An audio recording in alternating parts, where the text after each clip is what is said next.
OBS acting up again. Konbanwa! Ladies and gentlemen, come one, come all to the Shogun's tent. The show in which those that build and improve the culture are put on a pedestal, while those that destroy and pervert it are put to the sword. This is the February 10th edition of the Shogun's tent, and I am, of course, the bane of the woke, the harbinger of inheritance, the mad Shogun, RealAaronAlexander. And as usual, I have two of my entertainers here in attendance.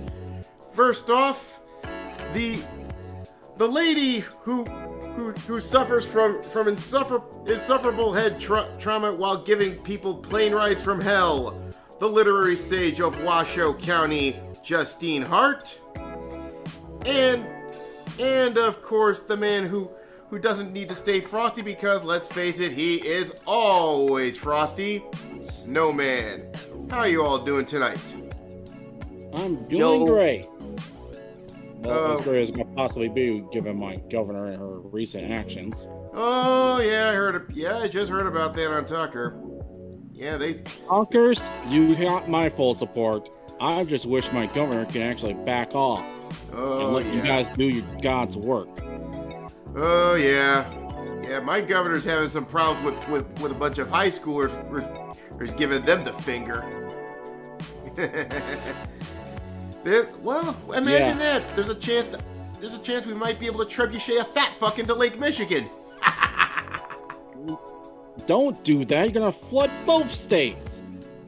That's a risk we're willing to take. But the point I'm gonna say right now is, whoever owns the Ambassador Bridge, please let the truckers protest. Don't let that bitch take over that bridge. Please. Yeah. Whitmer has to go. Well, this is the thing. If she gets involved anyway, she's done. I mean, she's already done. I mean, I think there's already scandal with those freaking nursing homes. But I guarantee you, she interferes in this. Oh, her goose is cooked. I wouldn't be surprised if the Michigan legislature moves to impeach her. They better. But I don't have confidence because considering they could have stopped the crazy bullshit that happened with the great fucking cheat that happened at 2020. Oh yeah. And they fucking folded like bitches. Well, I'll tell you one thing right now. A lot of popular support is pulling against them, and the game is still up in the air. But I know one thing. If this holds up another week, and I think it will, I think the Canadian government is cooked. And I hope it lasts all month. Oh yes, I think so too. But anyway, so let's start it off because I believe Justine, you have something to say about your opening statement. I believe something you got to tell us about your book. So what you got for us? Okay, so a few weeks ago, I finally finished the first draft of my novel. Never rule anything out. As of yet, I haven't finished the prologue, but I am currently working on the prologue and the epilogue of my novel, while also doing some filler work for loose ends and stuff like that. And during that, I will also be doing edits. So pretty soon, I should be in need for some beta readers if anyone's interested. Let me know at justine.hart@hotmail.com or find me at Heart of Gold on Twitter or Justine Hart on Facebook. All right, so hopefully you check this out, and also when we start getting to publishing, like I said, I'll have to put a word to our good friend of the show, John Delarose, when we get around to that. So this should be. Yeah, how's he doing? Oh, he's doing pretty good. He's wrapping up his latest crowdfunding with his anime with his little Crusader Isekai. Nice. Yeah, he's wrapping up. I wish him the best of luck. Oh yeah. Yeah, I think it's freaking High School Girl in the Crusades. They're about 5 hours left, and they're at $99,300. Yeah, I can't speak. $9,353. Well, if he's smart, I hope he keep. I mean, if he's smart, I hope he keeps that open. Because, heck, look at Raging Golden Eagle. He kept his opening. He probably got $100,000 more. Yeah, that's a year. Yeah, like I said, I think he should do. I think what's it called? Indiegogo allows you to do that. I'm surprised he doesn't do that. You know, I don't know. Maybe because of release schedules or something. I would say just I don't know how else he sells his stuff. I mean, if he knows, he probably ain't gonna tell us in public. So we don't know. But anyway. Oh yeah, I'm pretty sure that's all NDA stuff. So yeah, NDA. Even if he wants to tell us, he would be wise to never tell us. Yeah, even if it's his own property. Yeah. But anyway. So. Yeah, just don't be revealing your Chinese secrets, people. Yeah, don't reveal your trade secrets ever. Yeah, that's gonna bite you in the ass. Yeah, because someone can copy that shit and screw you over.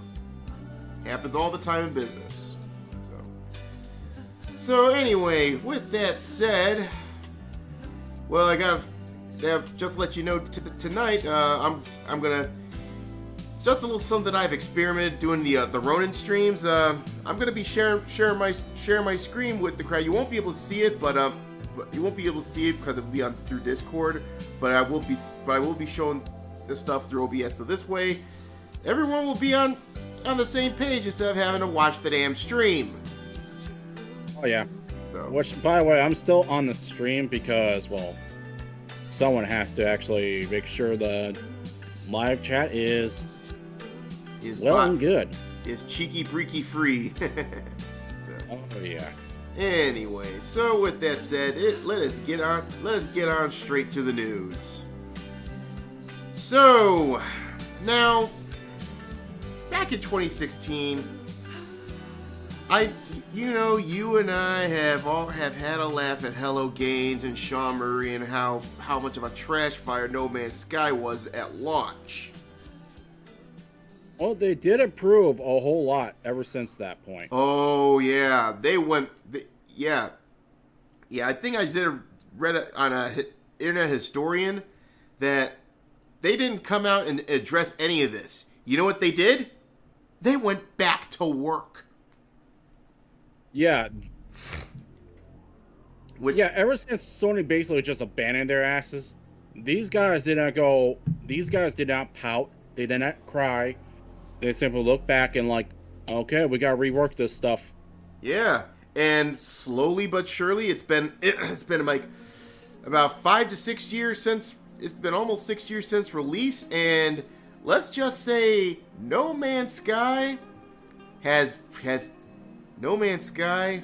Oof, it's a great fucking game. Yeah, they actually greatly improved on it. I would buy it if it wasn't for the fact there's no single player. There technically is single player. You just don't make sure you don't have your internet connection on. Because there is actually single player. Yeah, just as long as you don't have your freaking internet, just as long as you disable your internet connection for the game. How does that work? Because they promise like a unlimited universe. Yeah, but I'll tell you this right now. Yeah, it's fun to play by yourself, but then again, you'll cut yourself out from a decent amount of content if you don't play multiplayer. You know how a life cycle of a video game goes if it is always online? Yeah. It turns into a live service crap fest. And eventually when the servers have to shut down, because eventually all games have to shut down their servers. Yeah. But what you got left after that? Yeah, but the good news is there is a way. I think there's a way you don't have to play online. So I think yeah, because I've been doing this up until like a few weeks ago. Now the thing here is I've decided to uninstall it right now because apparently I'm running into bugs saying every time, because I get like screen freezes and there's one time where I think my video card might have crapped out might have glitched out, or to the point where I had to restart the damn system. Well, how many systems have you explored in this game? It's probably got like information overload. Yeah, I've explored quite a bit, a few galaxies here, but I established like a settlement like on a desert moon, etc. But that's beside the point. I mean, yeah, it might be wise for long-term play. You just settle on one world and just stay on it. Yeah, but that wouldn't be fun now, would it? Well, no, I wouldn't say that. Well, that's why I'm going back on Skyrim mods. But anyway. So, No Man's Sky is coming to the Switch this summer, and I think it's a great move by Hello Games, and now it looks like Sony's going to end up having egg all over its face for abandoning it too soon. Well, I believe most of the fuck-ups that they had at the very beginning was most largely because Sony fucking rushed the product. Oh yeah, I think so. Goes to show you once again. If my memory is right, of course. Yes, that's what exactly happened. I think Sony rushed him. And the thing is, Sean Murray, I've seen, and the guy, I think the guy's legit. I think he's a legitimate good guy. Okay, well, is he the one who actually fixed No Man's Sky after all the fuck up and Sony abandoning the thing? He's the man behind Hello Games. He's the guy behind No Man's Sky from the start. He did his little talk show circuits, etc., talking about the game, talking up the game. High praise for him. Give him a cheers. Oh yeah, Sean Murray gets no, take it back. Give him more than a cheers, because he deserves more than that, because he did what very little developers could actually do, especially after Sony abandoned him. Yeah. Now, at first, I was clowning. I was among the ones that clowned on him, because, come on, you look at Sean Murray. You know, he's the beardy face. He had that soy face when they had the first build out. I'm like, that's not a good look there, homie. Yeah, but now look who's laughing. Yeah, but now he's involved. But like I said, I think the problem with Hello Games was they got rushed by Sony, and they paid the price for it. But luckily, they're pretty much paying. They've pretty much finished paying for their sins, and now it looks like Nintendo's gonna be partnering with Nintendo for this thing, and I think this is sort of a.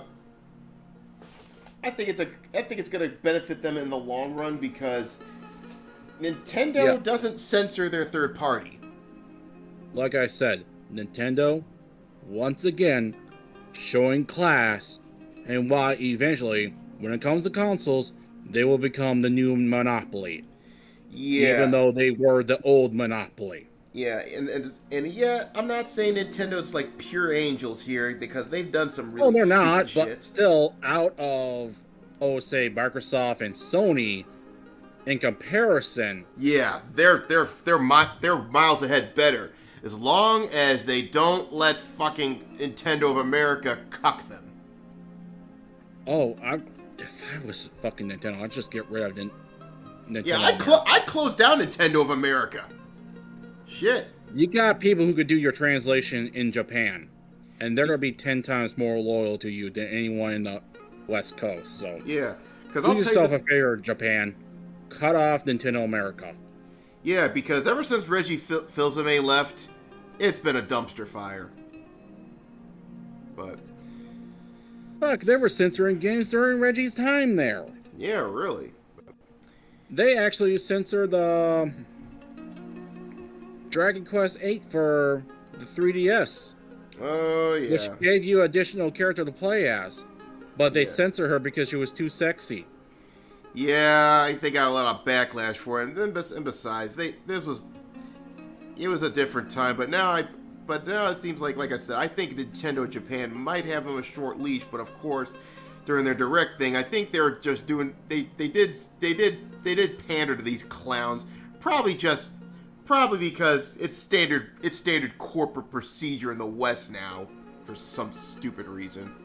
Yeah, like I say, if I was Nintendo Japan, I'd be telling the Nintendo America, your days are here. These are your last days. Pack yourself and leaving. Find a new job. Yeah. So anyway, I'm gonna go ahead and read this because this actually came from Sean Murray himself. It says, "Hello. We're very excited to let people know that No Man's Sky is coming to the Nintendo Switch this summer. I can't tell you how incredible it feels to play No Man's Sky on this tiny portable device. It feels both completely natural and also totally improbable at the same time. For the last couple years, a couple of members of our small team have been secretly working on the Nintendo Switch version of No Man's Sky, and it's been a real moonshot. No Man's Sky is built around procedural generation, which that means the console generates everything you see. This makes it so much harder to bring our game to something like the Switch. There's been so many times where we have gone home one day and convinced it was impossible, when there's someone striving the next day with a unique technical solution. Honestly, I think this team never seems happier than when they are trying to do near impossible things. From UI to controllers to gameplay, we're taking the time to make this feel completely at home on the device, both on the big screen and, more importantly, on the portable version of No Man's Sky. Every time I pick the Switch up, it seamlessly jumped from planet to planet, from star system to star system. I have to pinch myself that I'm playing on the Nintendo Switch and that I can take it with me wherever I go. There's so much more we have yet to reveal about the Switch version, and there will be more announcements to come as we get closer to release. Many of our community have Switches as their secondary gaming device, and we're pleased to be able to offer them an alternative way to play either at home, docked, or on the move. For the tens of millions of gamers who the Switch is their only console, we can finally introduce them to our universe and into the welcoming arms of our large and growing community. The Nintendo Switch is just one of many exciting developments we have in store for the community in 2022, and we can't wait to show you what we've been working on in the very near future." And all their expansions have been slam dunks, by the way. For now, It's good. It's all good. Yeah. For now, we hope that you are as excited as we all are to welcome No Man's Sky into its first Nintendo platform. Our journey continues, Sean. You know what? And fuck you, Sony. Yeah. Sony is pretty much honoring themselves as of right now. But as for Sean Murray, a great big cheers for you again. Is it really honoring yourself when you're so fucking delusional and you're convinced all your bullshit will reward you in the end? Yeah, really. Hold on. Is it really honorable when you're that fucking stupid? Yeah, no shit. Hold on. What the fuck was Sony Japan thinking when they gave Sony America all that fucking power? Yeah, no shit. But hold on a second. My soundboard's acting funky again. Hold on, give me a second. For some reason, my soundboard's acting all funky. Yes, Kaiser, you should be pissed off because that's a damn good game that was never ported into the 3DS in America. Yeah, hold on. Let me do the... Let's try this one more time. Oh! There A little bit of the bubbly! That's for you, Sean Murray. Oh, he needs more than a share. Yeah. He Now, needs all... now, hopefully, CD Projekt Red can learn from this. You know, stop trying to say, "Oh, we'll do this, oh, we'll do that." No, get back to work and fix it, make it better, and stop listening to a bunch of clowns. And like I said, Sean Murray is pretty much a good example of what a game developer should do, in my opinion. Okay, Edward, why are you saying hell no? Hell no. Let's see what we got here. Well, I ain't saying hell no to us, that's for sure, but... I know for. He's not being offensive. No, I'm just wondering what he's saying hell no about. Probably because, yeah, judging by the chat, I think he's talking about No Man's Sky. He probably still under the impression that of that 2016 fail of a launch. I would say, but no, that's why I'm asking him, so I actually know what he's actually talking about. Yeah, but like I said, if you haven't checked out No Man's Sky now, because I know, yeah, it gave you a bad impression at first, it got a lot better. Give it a shot. Yeah, they did a lot of repairs to it. Oh, he's talking about Nintendo America. Oh, Nintendo of America, yeah. Wanted to focus less on what they felt was a dead system. Okay, yeah. That's why he's hell knowing. He's hell knowing Nintendo America. Okay, thank you for the explanation. Yeah, but like I said, Nintendo of America, yeah. If I was Japan, you're put on a very tight leash or send them to the Shadow Realm. Either or. But still... Japan should just Shadow Realm them. Fuck it, just kill the cancer where it begins. Yeah, they served their purpose in the 80s, and Reggie Fils-Aimé, they served its purpose with Reggie Fils-Aimé, but after he left, they have outlived their usefulness. Time to put him behind the shed. Anyway. It's still amazing to me how Nintendo was always fucking right. Just focus on your first party games. Focus on your games and everything will be fine. But we'll be talking about another game coming out in a bit. But let's move on because we got something to shill. Something nice I found on the Indiegogo. And this yeah, we're shilling. Yeah, we're shilling the good stuff. Yes, and this is a service of Fraud God Games. Good folks over there. I believe they on the green list.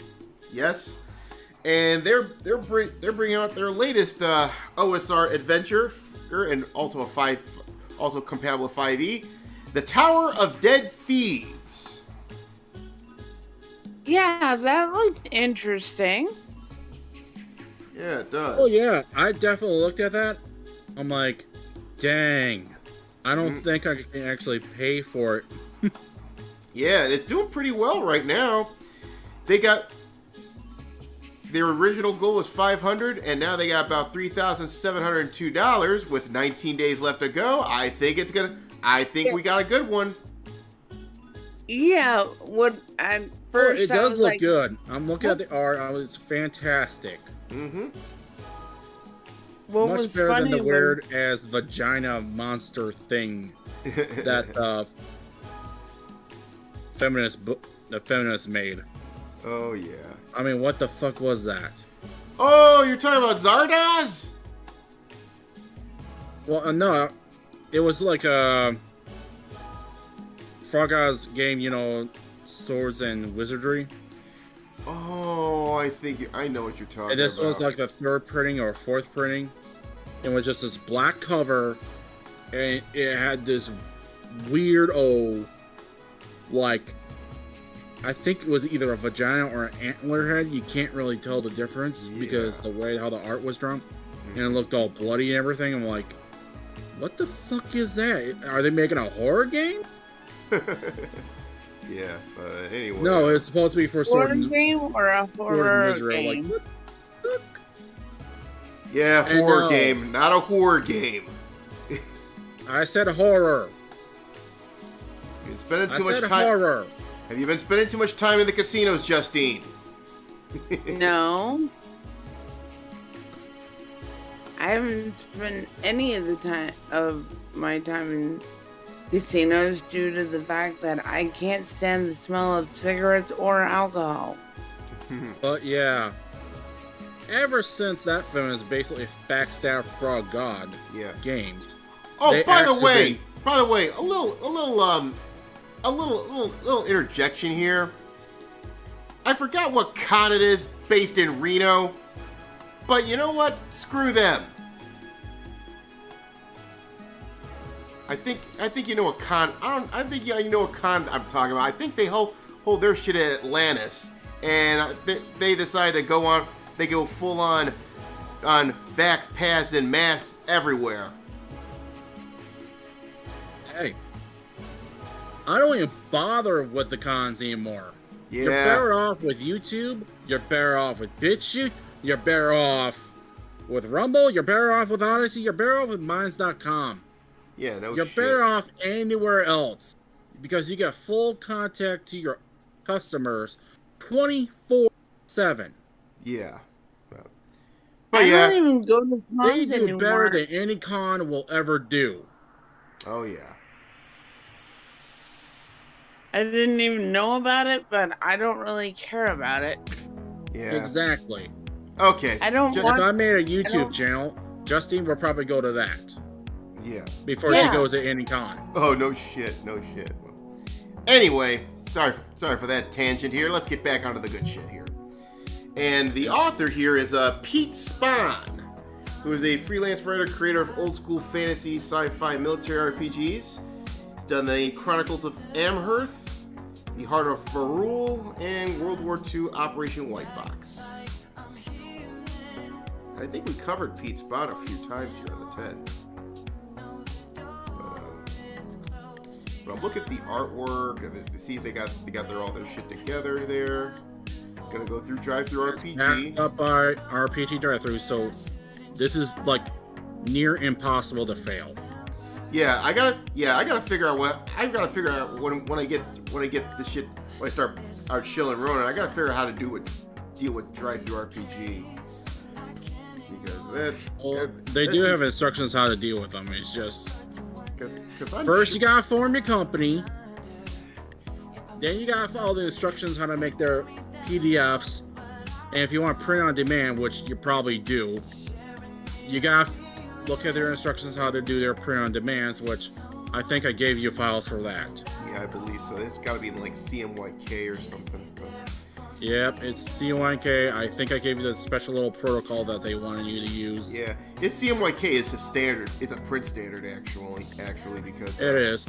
Yeah, because you can't do RGB through printing. It's only RGB is only possible if you're going to completely digital, which I'm not. You know, they should actually make printers that can actually do RNG. RGB, you mean? I mean RGB, yeah. Yeah. Because RGB has pretty much been standard throughout It's all the softwares that actually make art. Yeah, it's digital standard, but like I said, for printing, it's always CMYK. Probably because of print stock or something, but I'm looking at this here, and it seems that this like I said, this seems there's not much to look at here, but like I said, Frog God Games has a great track record, and with 19 they days only left, got one blemish, and they learned from that blemish. Oh, definitely. Because the person they backed up pretty much went scorpion on their frog ass. Mm-hmm. Yeah, it was a horrible storm. They got that feminist scorpion crawling on their back out of the goodness of their hearts. Other frogs warned them. The Pepes warned them. The 4chaners warned them. Mm-hmm. The guys at the RPG site, we warned them. They're like, hey, listen, you guys got wrong, and then they start swimming across the river, and that's when the feminists fucking Yeah, the bitch stunned him. Bad idea. Well, luckily they survived the ordeal, and they take that as a lesson learned. But oh yeah, this looks pretty good. With 20 days left, I'm sure it'll get.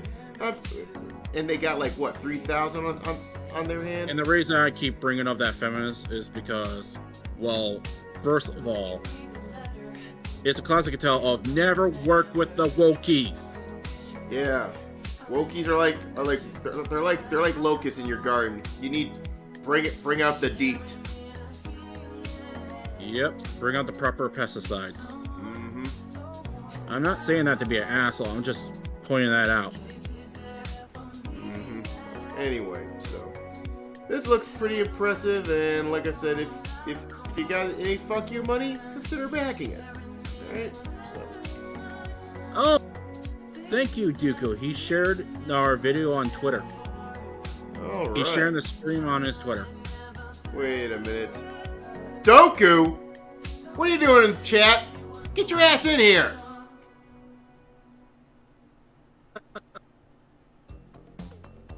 Alright. Moving on here. It's about fucking time. This game got some love. Yes, Kaiser. Even the angry Marines warned them. Yeah, boy. Yeah, we try to warn you, and yet you didn't learn your lesson. Like I said, at least that you survived. Anyway. So, moving right along. It's about goddamn time this fucking game got the respect it deserved.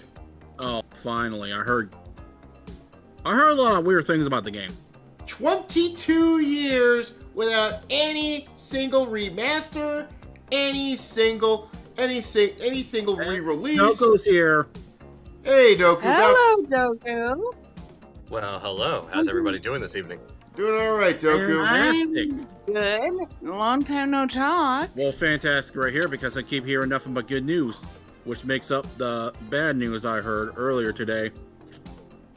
Oh, well, I'm happy for the good news, and the bad news, I'll just go ahead and say I'll drink for you. Trust me, I'm drinking right now. In that case, cheers.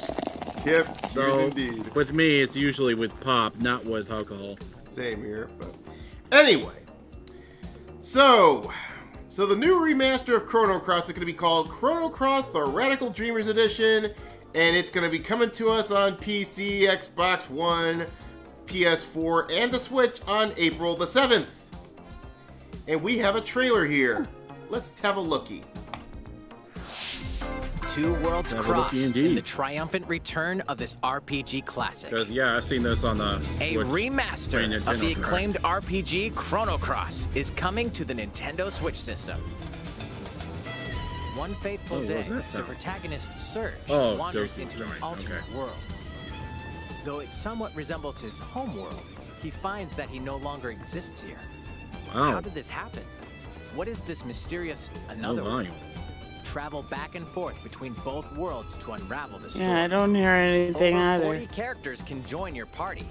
Depending on the choices you make, they'll make the you allies drink. who accompany you and the endings that trigger will differ. So, I will say this. A number of improvements have been made to this remaster. The fact this game like has the like ability 40 turn off characters enemy to pick from. encounters Oh, and a yeah. newly enhanced Well, not soundtrack. pick from, but you basically, Plus, depending your Radical actions and what Dreamers, needs you get, originally released you on can the basically Satellaview, earn them. is included. Okay. so your playthroughs should be completely different. if Oh I'm yeah, I played the hell out of Chrono Cross back in 2000. It's a fantastic game. correct. See, I never got the chance to play Chrono Cross, so. Well, now you'll have a chance. And you know what I was amazed by? Yeah. Earthbound and Earthbound Beginnings joining into the Switch, Yeah. Nintendo, and Super Nintendo things. Yeah. And the set. Considering Nintendo is the only one I got the online service for, I'm actually happy with that. Yeah. I just wish they put Mother 3 in that fucking package though. But someone Yeah, this is why I still use emulation, dudes. Yeah, emulation's your best friend if you want to play Mother 3. And you know what? Next week I'm thinking about showcasing a game that is in the tradition of the Mother series or Earthbound. And I'll go look it up because it's been in development for quite a while. It was supposed to be the fourth Mother game, but Nintendo's copyright police came down on them hard. So it had to be its own game. Yeah, and we'll talk about. I'll find it. We'll talk about it next week. But All right. Oh, Aaron. Aaron. Because now you perked my. Now you got my interest. oh yeah, Justine. So is the last stream of the month going to be on the 20? 24th, yes. 24th. 24th, yes. Justine joining that, or is that like next month? Oh, Martina? I haven't talked to her yet. It's still Yeah, I meant Martina. Sorry. It's still the I'm beginning. gonna try to do that one. Yeah. But anyway, getting back on point here. Yeah, I'm sorry, Justine. I meant Martina. Yeah. I know. So, I'm awful with names. I'm sorry, people. So anyway, so now you can switch enemy encounters off. That's a fucking weird idea. Ugh. But they have battle enhancement features, brand new artwork and redesign. Man, they're giving this thing the works. And I think Squeenix is starting to realize, hey, people haven't played Chrono Cross. Let's give it another go. And I think it'll get the respect it deserved. Just fix their frame rate issues, because I heard that game had bad frame rate issues. Yeah, it had shitty frame rate issues in that game, but still, the game was pretty damn good for a PS1 game. But I think what happened was the battle was such a turnoff. The battle system was a bit weird because you basically customized your magic loadout, fully customizable, right? And you'll see when you play this, but the thing was, there's still, and the funny thing about Chrono Cross is it left a lot of doors open for a third Chrono game, which Squeenix has not been able to get around to in God knows how long. You know, I will say this. I kind of wish they don't. For the simple fact, we know who's currently behind all these game companies right now. And if they make a third Chrono game, chances are they're gonna fuck it up. What do you mean? Because I don't think. Okay, you know how Squaresoft basically gave Tifa breast reductions because she was like, "Oh no, she's too hot." Yeah, I think there's a lot of Western sensibility poisoning going on right now, but That's what I'm trying to point out. If they try to make another Chrono game, you don't think that's gonna be immune from the poisoning? Well, considering that shit's on the wane, I think, and they realize Sony's pretty much fucking up. I think most Japanese developers are pretty much up to here with that shit. So, I hope so. Yeah. By the way, yeah. So, As I heard mixed things going on with the company itself, not with the games, but the company. Oh yeah, mostly because I think right now it's because of their IDOS division. They gotta cut that fucking thing loose. Sad part is we won't get any Deus Ex titles, but you know what? Fuck it. Just keep the fucking IPs and just get rid of the fuckers that are fucking things up. That's all I gotta say. Yeah, really. You bought the company, keep the IPs. Yeah. So Chrono Cross, but like I said, if you haven't played, I still can't believe they got rid of Hitman series. I think the Hitman games became their own IP. Oh yeah. But anyway, and now they're doing great with their chapter-based games. And for God's sakes, do not shill any more cape shit. I think that's what fucked up Deus Ex from getting proper expansions, because they decided to pivot to cape shit. Cape shit, as in, what do you mean by that?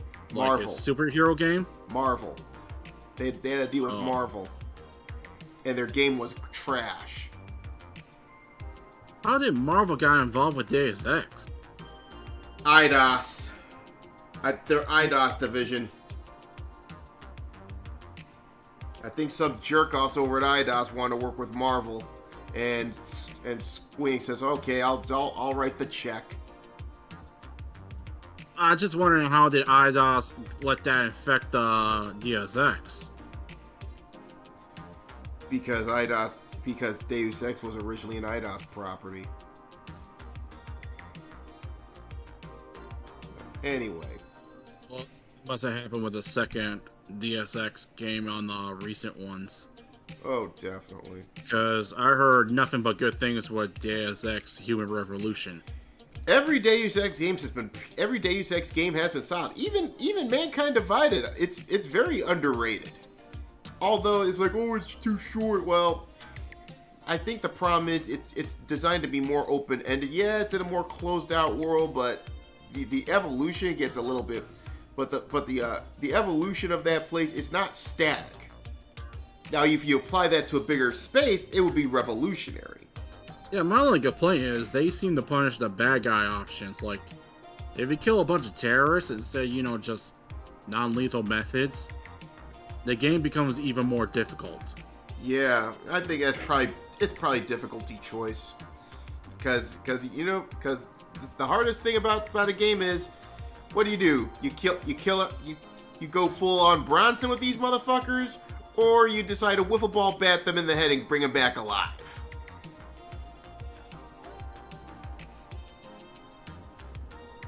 Oh my word. Anyway. But like I said, if for those of you who haven't had a chance to check out this masterpiece, well, now you have a chance to do so come April the 7th. And yeah, get on a PC. Go look into it. Yeah, look into it. You'll love this shit. And that's it. Especially if you played Chrono Trigger. But anyway, so moving on here. Justine, you said this has been in your wheelhouse before the show, right? Yeah, only because it has to do with writing. Oh yes. And publishing. Here comes the point and laugh. Oh yes, and this was brought up by, once again, our friend of the show, John Delarose. I wish John was here. Well, he's doing his last minute shield stream. He's got like a few hours left for his Isekai Crusade book. Wishing you the best of luck, John. Yeah, we'll be rooting for you here in the Shogunate here, but God bless you, man. But anyway, this deals with one of John Delarose's arch enemies, the Science Fiction Writers of America, otherwise known as SFWA. Now, apparently, that's a horrible abbreviation. That sounds like you caught something. Like, yeah. Oh man, Dave I got has SFWA, a man. on. He can't come over for bowling today. And the other side guy's like, damn. Yeah, but he's got the SFWA. He's gonna be gone for a week, man. Yeah, really. It's worse than COVID. Anyway. So apparently the past year, a lot of this SFWA treehouse, they're not doing too good right now. Well, all they do is focus on being woke. Of course they're not doing good. They've done the same thing they've done with fucking comics. Mm-hmm. Focus on being woke, and then look at your paycheck shrink every fucking day. Mm-hmm. So is SFWA kind of related to SJW? Pretty much. Because it got taken over by SJW. It got taken over. It's the same thing that happened with the Hugo Awards. More specifically, there is one guy that was pretty much the impresario of this takeover. John fucking Scalzi. Drink! God, why does that name sound so familiar? I have no idea. John Scalzi. He's instrumental in turning the Hugos woke as well. That's why it sounds familiar. Yeah. Remember when the puppy incident from a few years ago? Bless those sad puppies. Scalzi went on a fucking warpath over it. Yeah, speaking about warpaths, we're going to see someone go on a warpath as well. If I remember correctly, and I know, if I think I know who we're talking about, is there anything this guy doesn't go on a warpath about? I mean, I could say sour Skittles are atrocious, or pepperoni does belong on pizza, and I guarantee you he would go on a warpath about it. Yeah, basically, this is basically how. What are you talking about? Well, no, that's my point. I could say pepperoni does belong on pizza, and Hey. he would go on a warpath about it. Hey, I think I know what you're going to do, so let me say something, Aaron. Yeah. The sky is blue. No, it's Yeah. actually green. He is one of those guys. You could say the sky is blue, and he'd come back and try. Like, no, it's great! No, it's actually a shade of turquoise with magenta, and during the sunset, it's like, bro, no, shut up. You've been playing too much No Man's Sky. Yeah, I was trying to say the sky is blue, and then Aaron wasn't going to do that voice. Yeah. That He's was that was what I was trying to do. Yeah, actually, the skies are a little bit turquoise. I played No Man's Sky, and it's so... Bullshit. No Man's See, Sky's the a game.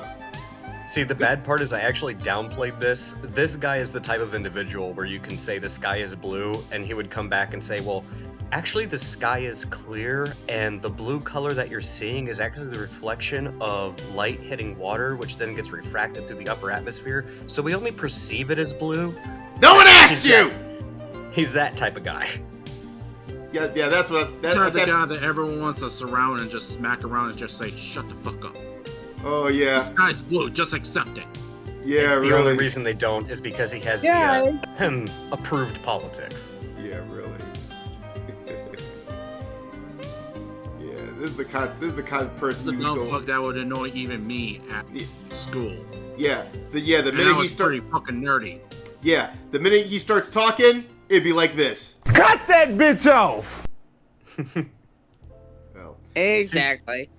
The thing is, I'm pretty sure all the people he surrounds himself with don't like him either. They're just waiting for him to fall out of lockstep so they can just get rid of him. Like, mark my words, give it a year or two. He Yeah. will do something dumb, and they'll cast him aside just because he's insufferable. well, They're going for John Moe. Who's the actor who did Aquaman? Jason Momoa. Jason Momoa. They Yeah, already. they're going after him now. Yeah, they already fucked up his marriage with Lisa Bonet. Oh, they're doing more than that. They're trying to destroy his career now. Destroy his marriage, and now you're destroying his career. What That's a because that's the only thing these people know how to do. They don't create anything. They They're just still- leech off of stuff that's already successful, and then anything they don't like or is a challenge to them, they destroy it. This is why you never fucking aid the Wokies, or in this case, this is why you never side with Amber Heard. Yeah, I think that's what happened. And the only reason why I brought that up is there's going to be a theme here tonight on the main. Yeah, because I think what happened. What Jason Momoa sided with Amber Heard. Well, yeah. Bad move there, buddy. No wonder Lisa Bonet left your ass. You know what? She was smart for doing that. She could see what was coming. Don't simp for Amber Heard. And that goes for you too, Elon. We love you here, Elon, but don't simp for that bitch. She crazy. She cray-cray. Yeah, Anyway. very cray-cray. If you Very want cray-cray. to prove Yeah. my opinion of you, Elon, you need to first off stop helping out Amber Heard, and secondly, allow your machines to be fixed by third parties. Pretty. Okay, All right, what's up? Yeah. What's up, Justine? okay. Can I just say, do any of you guys think she's even that pretty? Nope. No, I've never found her attractive. I've The makeup, probably, but that's a whole lot of makeup. I follow a Yeah. I follow a lot of cosplayers. I follow a lot of porn thoughts and porn stars, and believe me, they probably run circles around that hoe. Thank you. Anyway, Psycho. we're going off the rails here. Yeah. But getting back on point here, so apparently, because Scalzi and his idpol bullshit had infected Sifwa, they're not moving product. Imagine my shock. Yeah. Now remember, back in 2015, he ran a 13-book deal with Tor that landed $3.4 million. This was in 2015, mind you. Right. And now his shit, it ain't selling well at all. I mean, 4,000 copies. Good, it's biting him in the ass. He can't even break 5,000 copies. He's probably doing even worse. Dude, if he's smart, he would have not spent a single dime of those millions of dollars. Yeah, you better. I hope you didn't spend on hookers and blow, homie. No shit. I bet you, if you're smart, you would have bought yourself a nice property in the countryside, away from the crazy bullshit going on in cities and neighborhoods. Yeah, go fly fishing. And use that money to retire on. Yeah, go fly fishing in fucking Wyoming, there, bud. Dude, you're talking to somebody who's financed. You could give me $400,000. I guarantee you I'd tell you exactly where to put it, and you wouldn't have to pay for anything for the rest of your life. Granted, it ain't gonna make you rich, but it will cover all of your expenses into perpetuity, assuming a particular crack pipe son and chief doesn't destroy the economy first. Oh, we're gonna be talking about that later there, Doku. Oh yeah, you stick around for this one. Oh boy, I'm glad I showed up for this, because I have a lot of things to say. Oh yeah. Anyway, you and I definitely got a rant. Okay, but the thing is, Scalzi's actually the most successful of the bunch, because former Sifwa president named Cat Rambo has a sales record that's all but non-existent. God, that is a name that I wish I didn't hear as often as I do, but every time I do, well, you know what? I'll just go ahead and say it. Drink. Oh, guess how many named their kid that? I hope it's not their government name, but I think it's a woman, because I think it's probably short for Catherine. But getting a point here, she had a recent book called "You Sexy Thing," which since last November has sold a grand total, a whopping, an earth-shattering 719 copies. Aaron. I'm sorry, but clearly her parents never loved her, because they never Cat Rambo. Okay, Justine, take over. I know my book does way better than that. I hope so too. Same here, even though it is like a sort of like a love mystery story or whatever. But anyway, it's a romance mystery, murder, somewhat. Yeah. So anyway, but that's her most successful title. Her next most successful title is Carpe Glitter. It has sold an earth-shattering, a stunning and brave 98 copies. Oh, fuck. I seriously hope I do better than I'm having a hard that. time finding certain copies of Junji Ito's works. Oh yeah.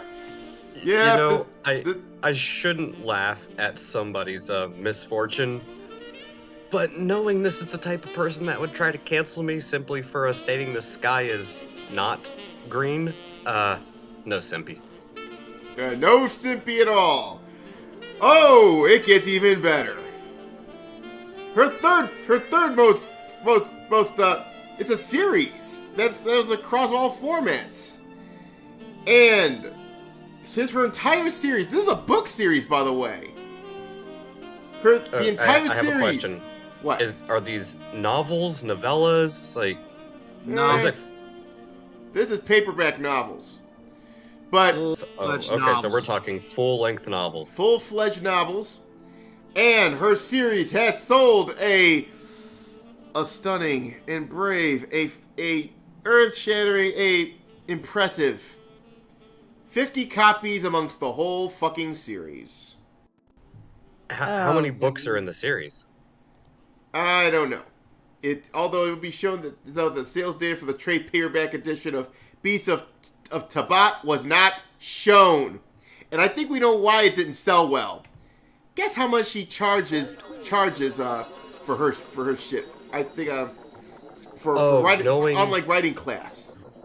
No, wait, for her class or for the book?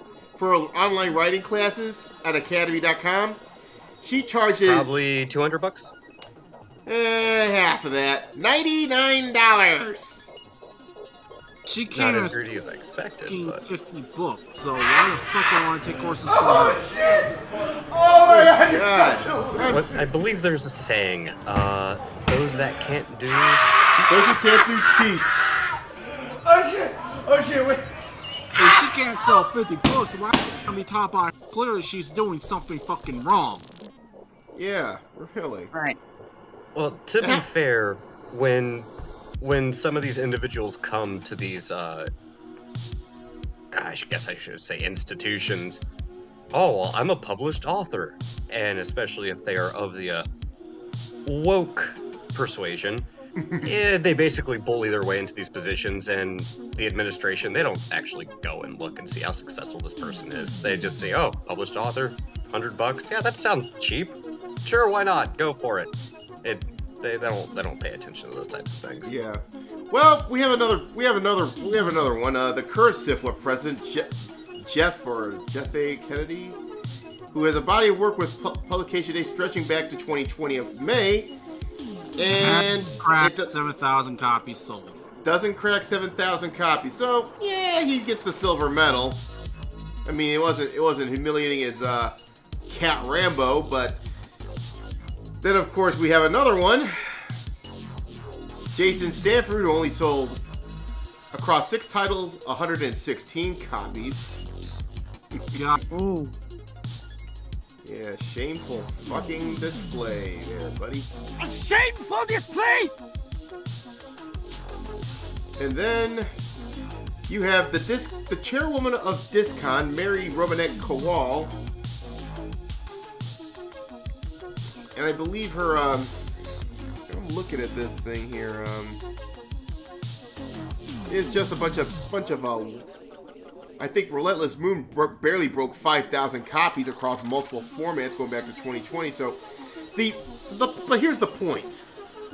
Most of these woke artists, right, their shit doesn't, they don't make jack and shit with their products, and while guys like John De La Rose, Ethan Van Sciver, frickin' Richard C. Meyer, Rags, and everyone associated with Comicsgate and Comicsgate adjacent, like Martina Markota, they have been making bank with these crowd funds. Aaron, Patreon hentai artists are making more bank than these people. Oh shit! And they're doing it with anime titties. What the fuck do these guys have? Righteous indignation, and that doesn't get you far. Yeah, apparently that's no match to anime titties. Yep. People want fun shit in their shit. People read your shit because it entertains them. Because they want to lecture. If they want to lecture, they can do one of two things. One, go to a university, or two, bash their heads against a brick wall for 2 hours. And the reason why I'm bringing up anime titties is because I really want to fucking set at home how much these guys are fucking failing.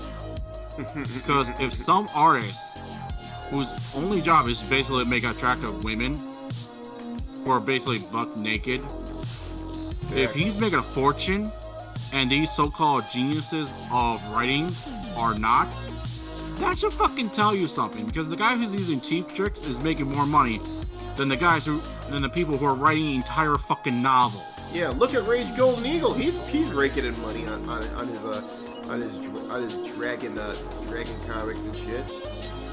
Oh yeah, but let's just put. He's almost. I think he's almost at like 300,000. Oh yeah. Last I checked. Yeah. So I got some news for you, wokey artists or guys that are thinking you're hot shit. 2 words: sex sells. Get it through your thick skull, you clown.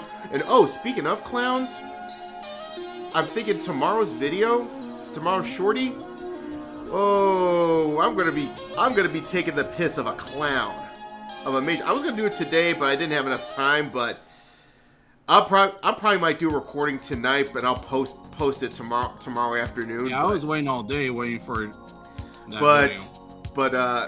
but I paid $3 on Amazon because tomorrow's little shorty video, we get to take the piss out of one Daniel Kibblesmith.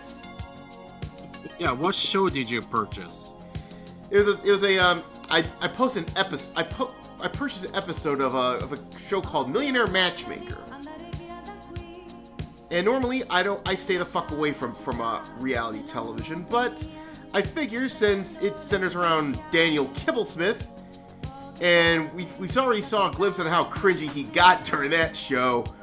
Oh, we're not going to be only talking about that segment. Oh, I have in my notebook here timestamps of which Kibblesmith appears throughout that episode. You know what? Tell me when you start making that, so I can join in. Because we're gonna be doing a watch along. Okay. In fact, you know what? How about this? How about we do this after the show? That depends on if you're tired of it. Well, after the show, I'm definitely going to take a bathroom break. So. All right. Well, I'll let you know tomorrow. Hopefully I'll get some sleep before then. But then again, you know me. I'm gonna get... Well, it's just going to be quick. But anyway, moving right along, it is time to move on to my favorite segment of the show. Oh yes. Florida Man! Yes. Florida This Man. time I'll actually be accurate because of your wonderful idea.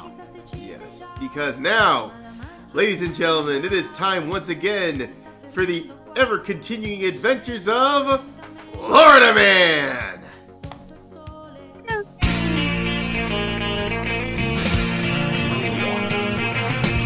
No one told you life was gonna be this way. Your job's a joke you broke, love life's the old way. No recollection of that happening at all. Well, this store sells some good Of liquor. course, he sells some good liquor. When it hasn't been your day, a week, a month, even your year, but I'll be there for you. Sonic. That's funny. Yes. So, to start off tonight, this week's Florida Man segment, we gotta consult Kotaku, and you know what that means. Drink for Kotaku. Yeah. And drink for Sonic. What the fuck is that thief doing? Yes, so apparently Sonic has decided to break bad. And this happened on Groundhog Day at, DeLand, Florida. So it is in Florida. Oh my word. It's a literal Florida man. Yep. It's a literal Florida man doing crime in Florida wearing a Sonic mask, Yeah. trying to rob a bank. So a person, believed to be a man based on their voice, entered the Florida Credit Union in DeLand, in Florida, wearing a Sonic mask, wielding a hammer, and demanding money from a bank teller. According to folks inside the bank at the time, the man used his hammer to bang on the window, separating the suspect from the teller. He continued to demand cash from the employee while banging numerous times on the window. This is not a good look, Sonic. God, what the hell's wrong with you? You got a movie coming out, for Christ's sake. He's spitting out hookers and blow. You! As I said, he's spinning on hookers and blow. Yeah, Or maybe Jim Carrey basically found a way to steal the money. He couldn't get the Sonic, but he took the money. Or could spend it all on chili dogs. That too. Mm-hmm. No, they probably added some bass sauce in that chili dogs. That's why he's robbing the bank. Yeah. Another bank employee at the credit union confronted the Sonic Bandit, and the suspect stopped slamming the window with his hammer and then escaped on foot before the police arrived. Well, he's got to go fast. Gotta go fast! Now, the good news was nobody was hurt and no money was stolen.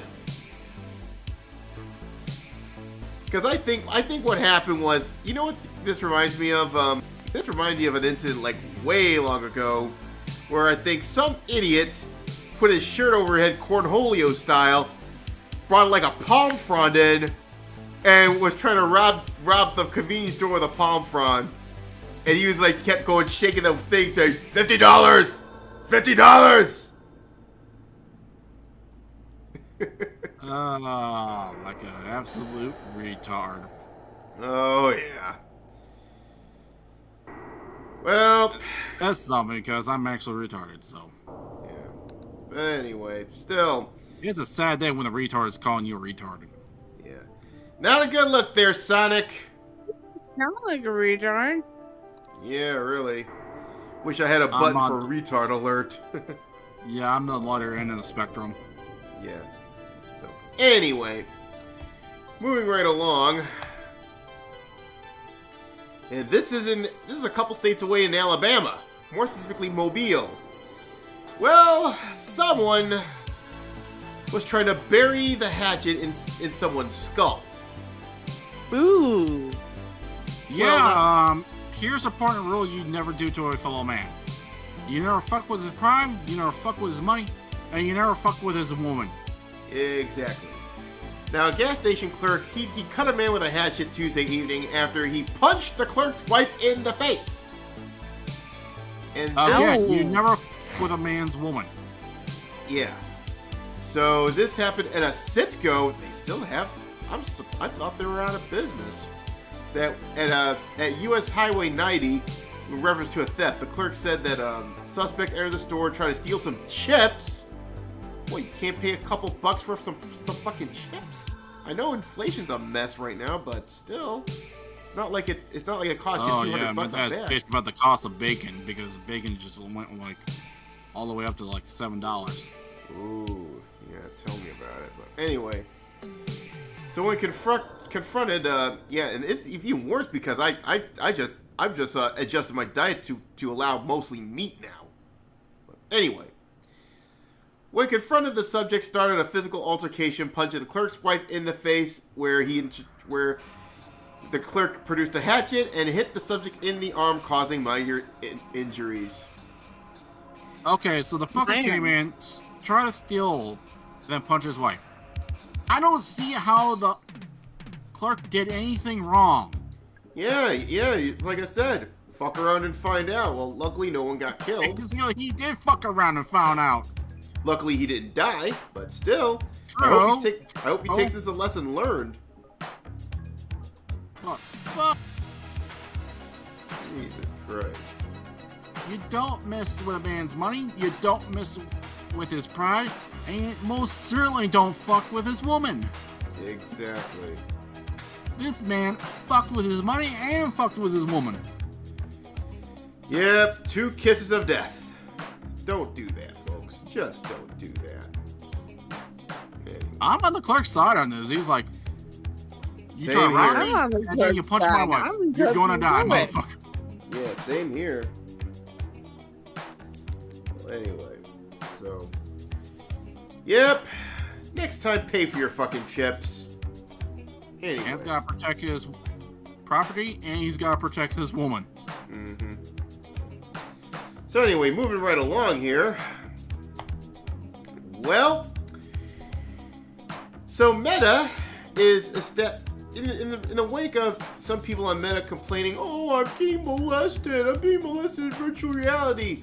Now Meta is establishing, by the way, it's the parent company of Facebook, by the way, They were establishing a 4-foot personal boundary to deter VR groping. You know Zach owns that still. Oh, Kuckerberg. Have you not learned the lessons of Habbo Hotel? You know, this reminds me of a skit that Sargon had done. Mm-hmm. And it's all text-based. But basically, it's Sargon making fun of all the people who are like, oh no, they're gonna molest me online. And Sargon's like, how is that gonna fucking happen? Yeah, and then really? he makes a little funny skit. Yeah, so they're talking about harassment and all this shit. So you know what? And of course, it's from Ass Technica. Drink. Oh, that's indeed a drink. Yeah, fuck Ass Technica. But anyway, now the reason I talk about this is because if you're gonna put a 4-foot neutral zone about everybody in the metaverse, so basically it's gonna be pretty stupid. But but this is they're trying to put like virtual COVID rules on everybody. But this is where you're gonna fuck up big time. I'm Kuckerberg. Remember a little game, a little social app or game called Habbo Hotel? Pool's closed. Yep. If the metaverse has a pool, I'm afraid no one's gonna be tubing in it, because I guarantee you, some guys in a 3-piece suit with a big ass afro are going to be standing around the entire pool or wherever ladder it is, basically saying, "Pool's closed due to AIDS." You know, I haven't seen /B or /Pol really do anything of internet historian noteworthiness in some time. So please bring me my virtual pool. Oh yes, like I said, you're making I mean, with this mechanic, I'm sure there's going to be a lot of people on Pol ready to pull some really some 24-hour ops type shit on Meta. I can actually see some 3 people blocking a hallway, and their name is you, and the other guy's name is Shell. Oh no, fuck that. 4 guys. You shall not pass. Almost ruined that. But yeah, beware of the you shall not pass hallway blockers. Yeah, you'll have that. You'll have that in addition to pools closing it and all sorts of other fun shit. That's what's gonna happen with the metaverse. People are just gonna go on there to troll. Oh yeah. Because there's far better things that do what Metaverse does, but it does it better. Because it doesn't have those fucking restrictions. Mm-hmm. What was that one game in Steam? Them one hell of a gift. And he wrapped it up with a nice little bow on top. It was sparkly. It had the shiny paper and everything. I mean, Normally, I would think you went to a mall to get that professionally gift wrapped, but those don't exist anymore. Of course not. Yeah. No, you can't get gift wrappers anymore. You have to become your own gift wrapper. Oh, yeah, so... Well, Kuckerberg, I hope you're fucking happy. I hope you and your little safe space buddies are happy, because now you're gonna get trolled to fucking oblivion. Yeah, you really thought the pool's closed gimmick was bad? You think He Will Not Divide Us was bad? Oh, you're about to experience metaverse trolling. Pool's open. Now where's my government-funded pipe and my rocks? Anyway. Now, moving right along, we get to laugh at another big tech company. They're still around? Well, there's only one thing I gotta say right now. Hit it, Sven!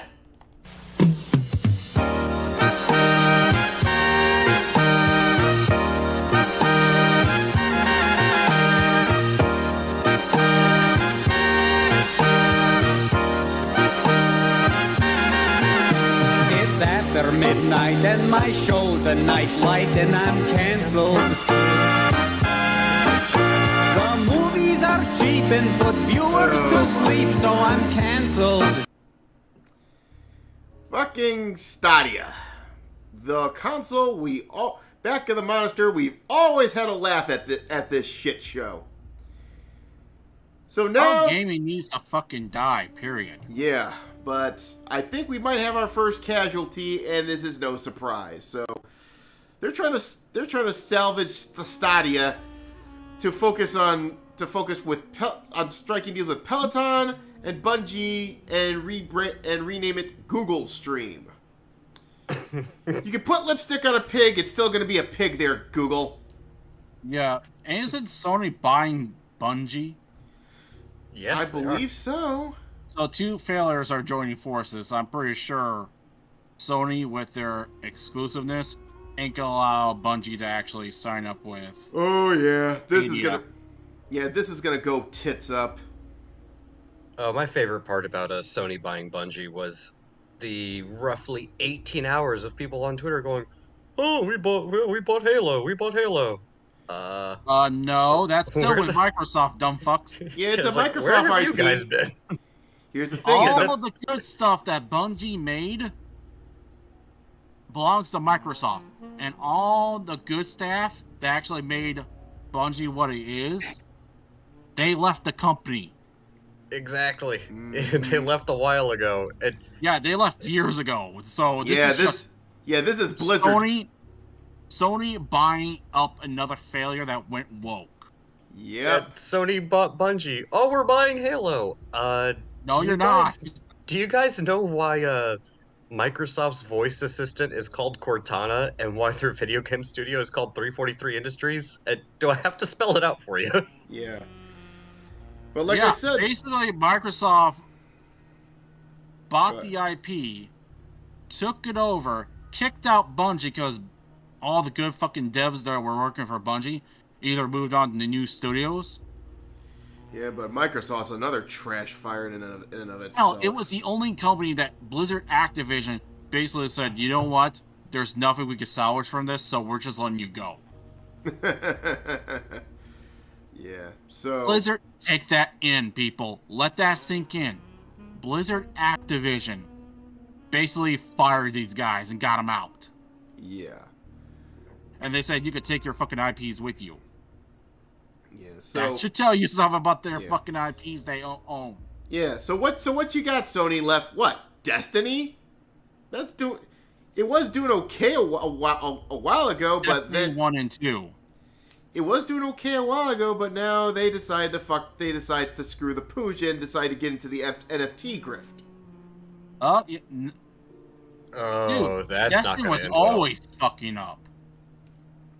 well. I'm gonna be right Destiny back. was always a failure, dude. Okay, at first they were successful, but then they started shoving their woke elements into that shit. Well, it's the NFT grift. I mean, you can put the wokeness aside, but Yeah, the NFT gamers- grift's another big fail in of itself. And for the love of God, I don't even know why they even let Peter Dinklage be the voice actor of one of the machines in Drake! You know, I used to like Peter Dinklage, but oh boy, that's a whole nother topic of conversation. Yeah. Oh yeah, he Really for you. backstabbed the dwarf community. Yeah, after last week, fuck him! Wait, Anyways, I'll what be did he right say? back. I'm gonna be in the bathroom. Aaron, Gotcha. you tell Doku everything that Okay, Peter I'm gonna Dinklage put it to you thinks. this way. Okay? Well, Aaron, before you go on, I already know about him saying the reason people didn't like Game of Thrones was because the white people didn't ride off into the sunset. It's like, no, Peter. No. That is not the reason people didn't like Game of Thrones. You fucking deflecting, vapid moron. Yeah. And I did hear the whole, the 7 dwarves? That's insensitive. Well- the dwarf community, or midget community, little people, whatever you want to call them. I'm not even trying to be just insensitive. call them dwarfs. But yeah, they didn't seem too happy because you're taking away their jobs and taking food off their table. They were took not their happy germs. with you. And guess which one of those dwarves that Dinklage fucked over?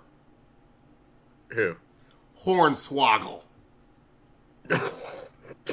Oh, They fucked over Hornswoggle. He fucked over Hornswoggle. Peter, what are we gonna do with you? Because the guy, Dylan Postle, the governor name for Hornswoggle, he was doing work for them. So, all right. So, what did he say last week? I thought he would have, No, what happened last week was Hornswoggle went fucking nuclear on Dinklage. I feel like I might have seen this, but the last thing I saw was when Disney, I guess, decided to, instead of using dwarves, use quote magical creatures instead. They decided to bend the knee. Probably hired 7 other guys to dress up as the dwarves. So what did Hornswoggle say to him? You're not the you may be the most successful dwarf entertainer, but that doesn't make you king of the dwarves. Okay, yeah, I did see that, and oh boy. If this was a Looney Tune cartoon, there would have been fire coming out of that dude's ears because he was pissed. Hornswoggle should have challenged that motherfucker to a match. You know, the thing is, I would love to see that, but the thing is, Peter Dinklage would just say, "No, you're just objectifying dwarves." No, he's just objectifying dwarves. In this case, he should. Well, if that's the case, steer clear from Hornswoggle in the foreseeable future, Peter, because he'll either bite your dick off or kick you in the balls. You know, part of me actually wishes that would have happened. Like he challenged him full on, like Tonka Saul versus Andy style. To have Peter Dinklage deny it and say like, I'm not gonna be objectified to the sake of entertainment, just so I could see all the articles going, actor claims he will not engage in a real-life MMA match because he's not there for people's entertainment. And then Hornswoggle actually shows up and cuts a promo on him. Oh, man. Because we live in a special type of clown world. Oh, yeah. Anyway. But still, Stadia, just give it up, okay? Just give it up. I'm surprised they're even trying to resurrect that thing. And also, I know this is petty, and I will accept that it's petty. But Google Stream, and I apply this to Google, Apple, and everyone else within the boring big ass tech industry. Names. Yeah, come up with some better names. Like, really, man? We know it's a streaming service. You give got something more, a little bit of you got zing or more, pizzazz. You got more enough money in the world. Just don't sniff your own fucking farts. Come up with branding, my friend. Branding. Have you lost your balls? Wait a minute, you don't got any. Oh, wait a minute, you don't got any because they're soy-addled. Exactly. If maybe they need to take the Tengen approach from Kimetsu no Yaiba, Demon Slayer, for anyone who doesn't know what that is. Okay, I have returned. What did I miss? So we're talking about these big tech companies and their atrocious naming policies and tendencies. Take a hint from Tengen from Kimetsu no Yaiba, aka Demon Slayer, and make it flashy so it stands out because, hey, it's an Apple Watch, it's a Samsung Watch, it's Google Stream. We know what it is. Give it a name that actually stands out because, good lord, your marketing department is trash. Oh, yeah. So, you should have named your product like Sapphire. Yeah, really. It's better than Google Stream. I mean, Sapphire Stadia actually has a nice ring to it. Yeah. It's got that name alliteration, but anyway. Moving right along. Now, this is a special article I want to talk about because if you recall back in the monastery, talking about the Kick Vic situation because of certain people that was on the monastery was a big no-no. But this is the fucking Shogunate, and we're gonna fucking talk about it. So you know what? You two fucking whores. Before we continue, I'd like to say, Vic, you're a man of class. I love you. But you should have never gave up on that case because now they're doing this shit to you. Yeah, God bless Vic, but like I said, you should have. God bless him indeed. You should have talked to fucking Beard and doubled down on it because I'm sure Beard would have went nuclear on them. Oh yeah, Vic, you should have just fucking nuked them. I know you're not even guilty of sin on this shit. Yeah. You are an innocent man. He should have told. And the fans do love you, but you should have fucking taken their ass. Yeah. Right You should have said. You should have said. You should have said to Ty Beard, kill. You know, Oh, this is- yes. I would say the same thing to Vic that I would say to Joe Rogan in regards to Vic's Monica Rial and Jamie Marchi. I would say this to Joe Rogan in regards to Patriot Takes and Midas Touch. This is a pretty clear-cut case of defamation and slander. Bankrupt their asses. Yeah, like I said, this is war. Don't try to make peace. Don't try to assume good faith for them because they don't have any. This is fucking war, folks. Expurga factus delendus est. The woke must be destroyed. Act like it. Yep, this is where you can't afford to give them mercy. You can't afford that. Well, Because again, now they're making a fucking podcast show further fucking on you. Yeah.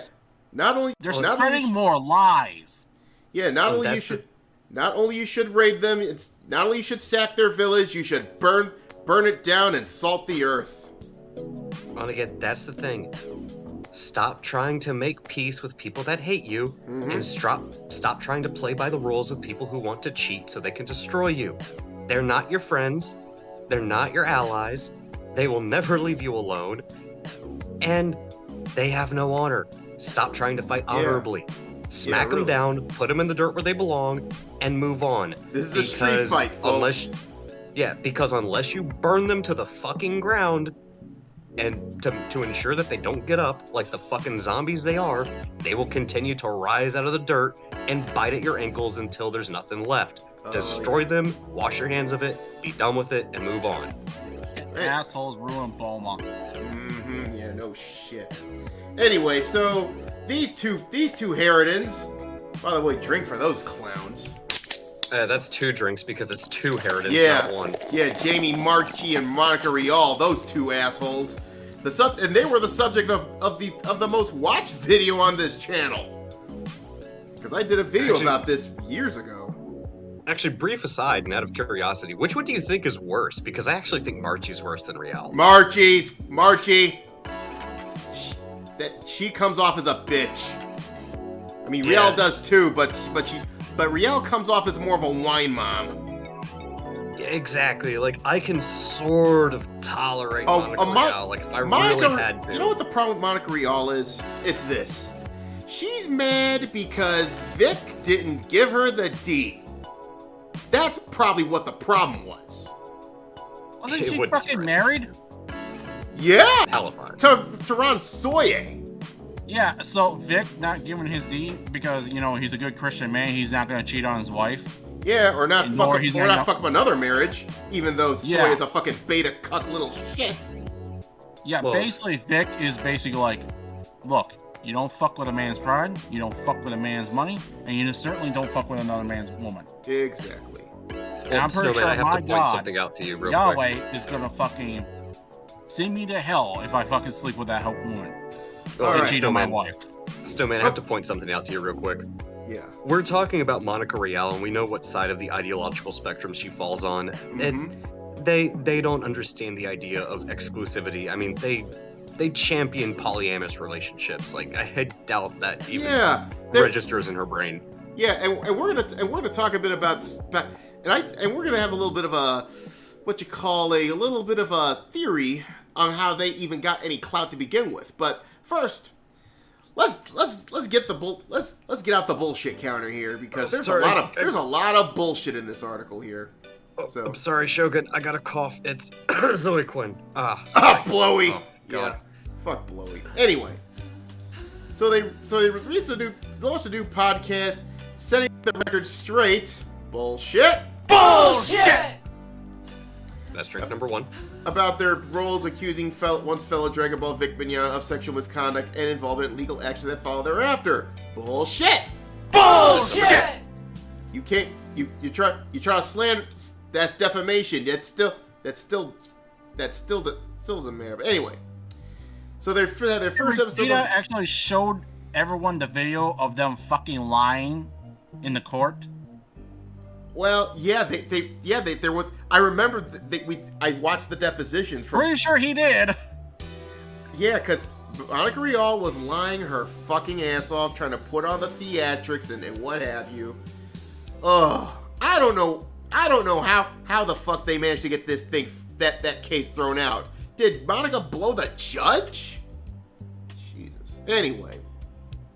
Activist judge. She doesn't even need to. Yeah, craptivist judge. Anyway. Oh, yeah. Yeah, the other judge who actually looked at through that, he's like, what the fuck? That was a clear case of tortious interference and defamation.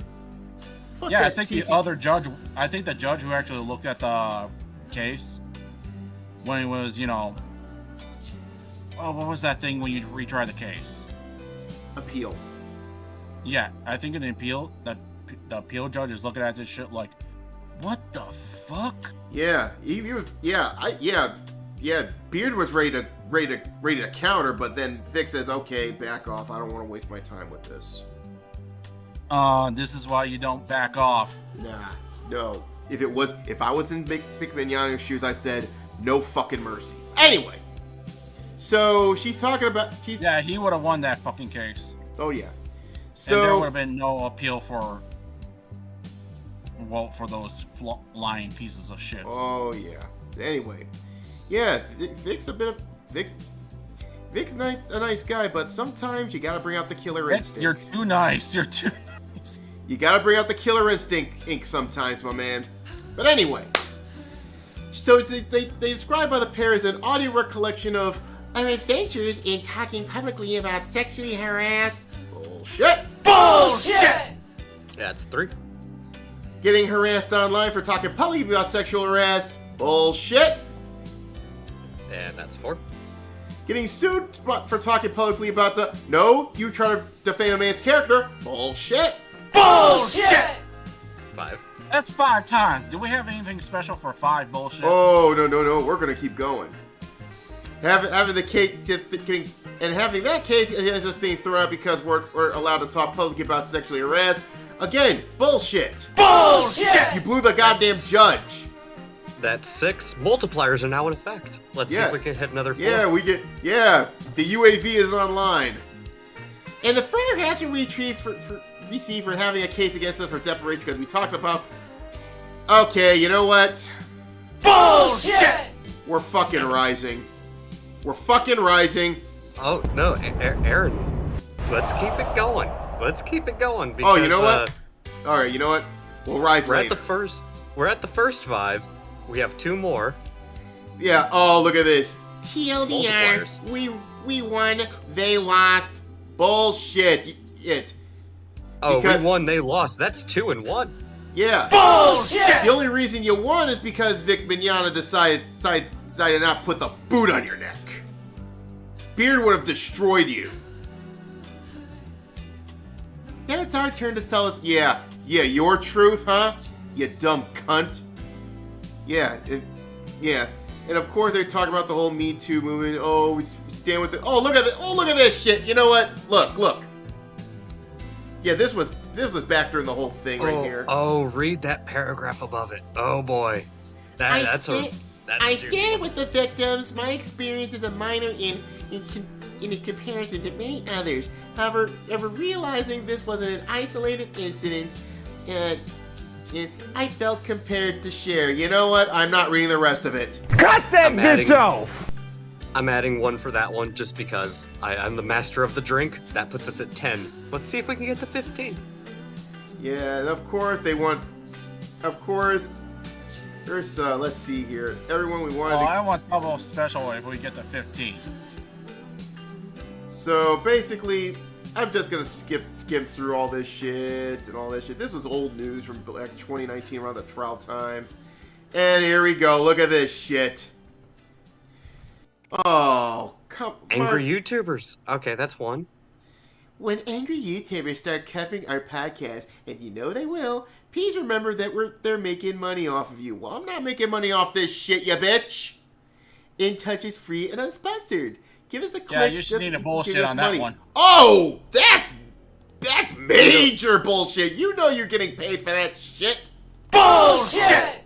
So the first one is a bullshit. Click does not equal give us money. Oh, yes, it does. does. We know how this works. We know And how we the don't grift want works. money. Yeah, we don't want money. That's 3. Let's see if we Good can get 2 God. more out of this, because that'll hit We 15. want That's a to multiplier share of our 3. experiences.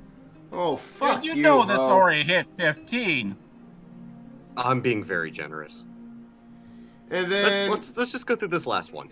Aaron, if you don't mind, I'll go ahead and read that last part. Go ahead. In Touch's first episode, we don't even know Beyonce. Beyonce? Why the fuck? What does Beyonce have anything to do with it? I'm just adding 1 for that.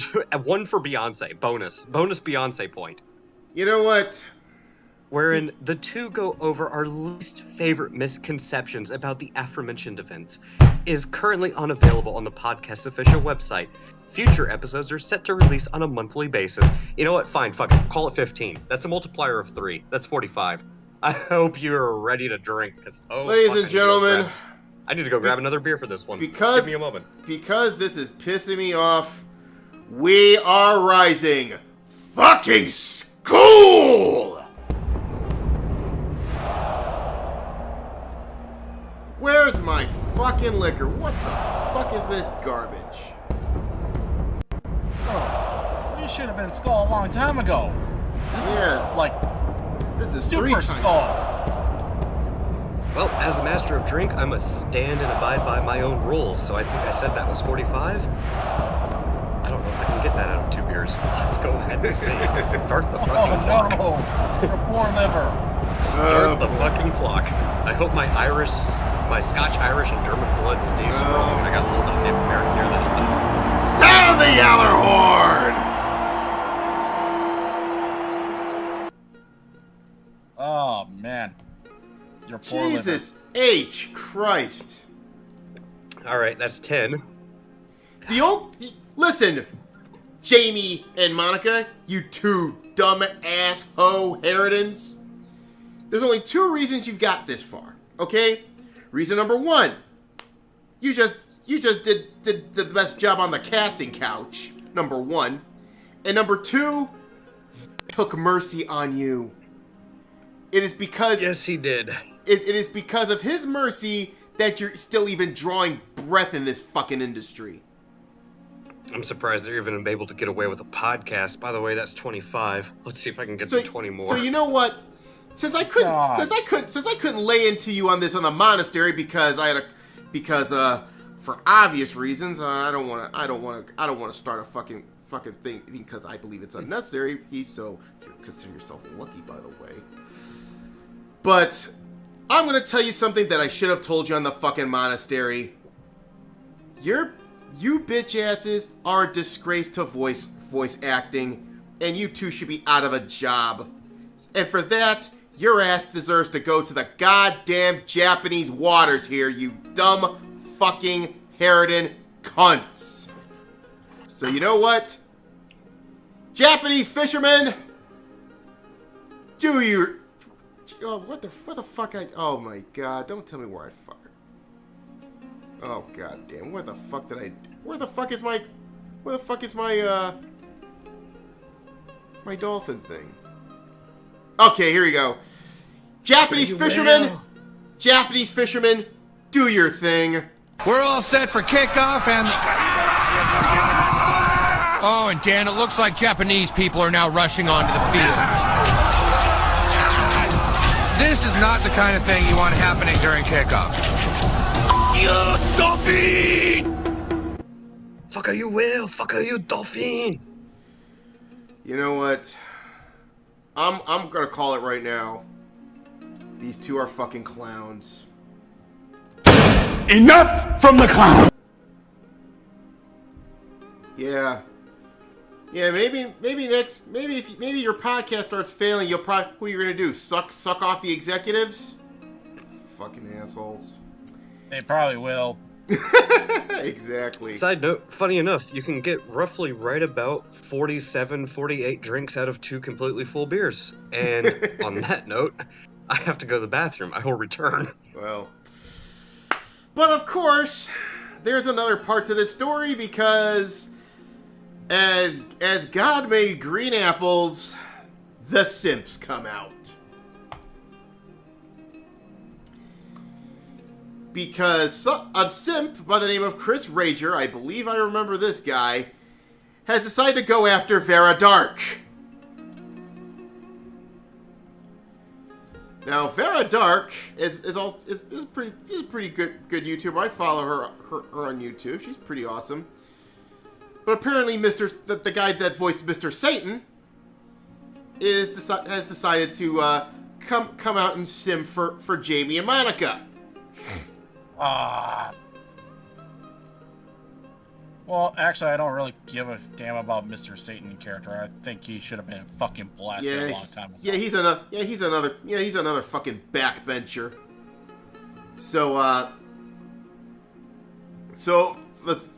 It started with Vera Dark basically tweeting a few days ago saying that nothing says I went through the most traumatic experience of my life more than launching a podcast to capitalize on those clicks. Yeah, I'm literally convinced most people on Earth in the, Dragon Ball Z universe are all fucking idiots. Yeah, voice actors included, except for Vic. Well, they're making a whole podcast of the situation, man. You could just have a 15-minute rant about that, and you'll be done with it. But no, you know what they're doing this again? It's the grift.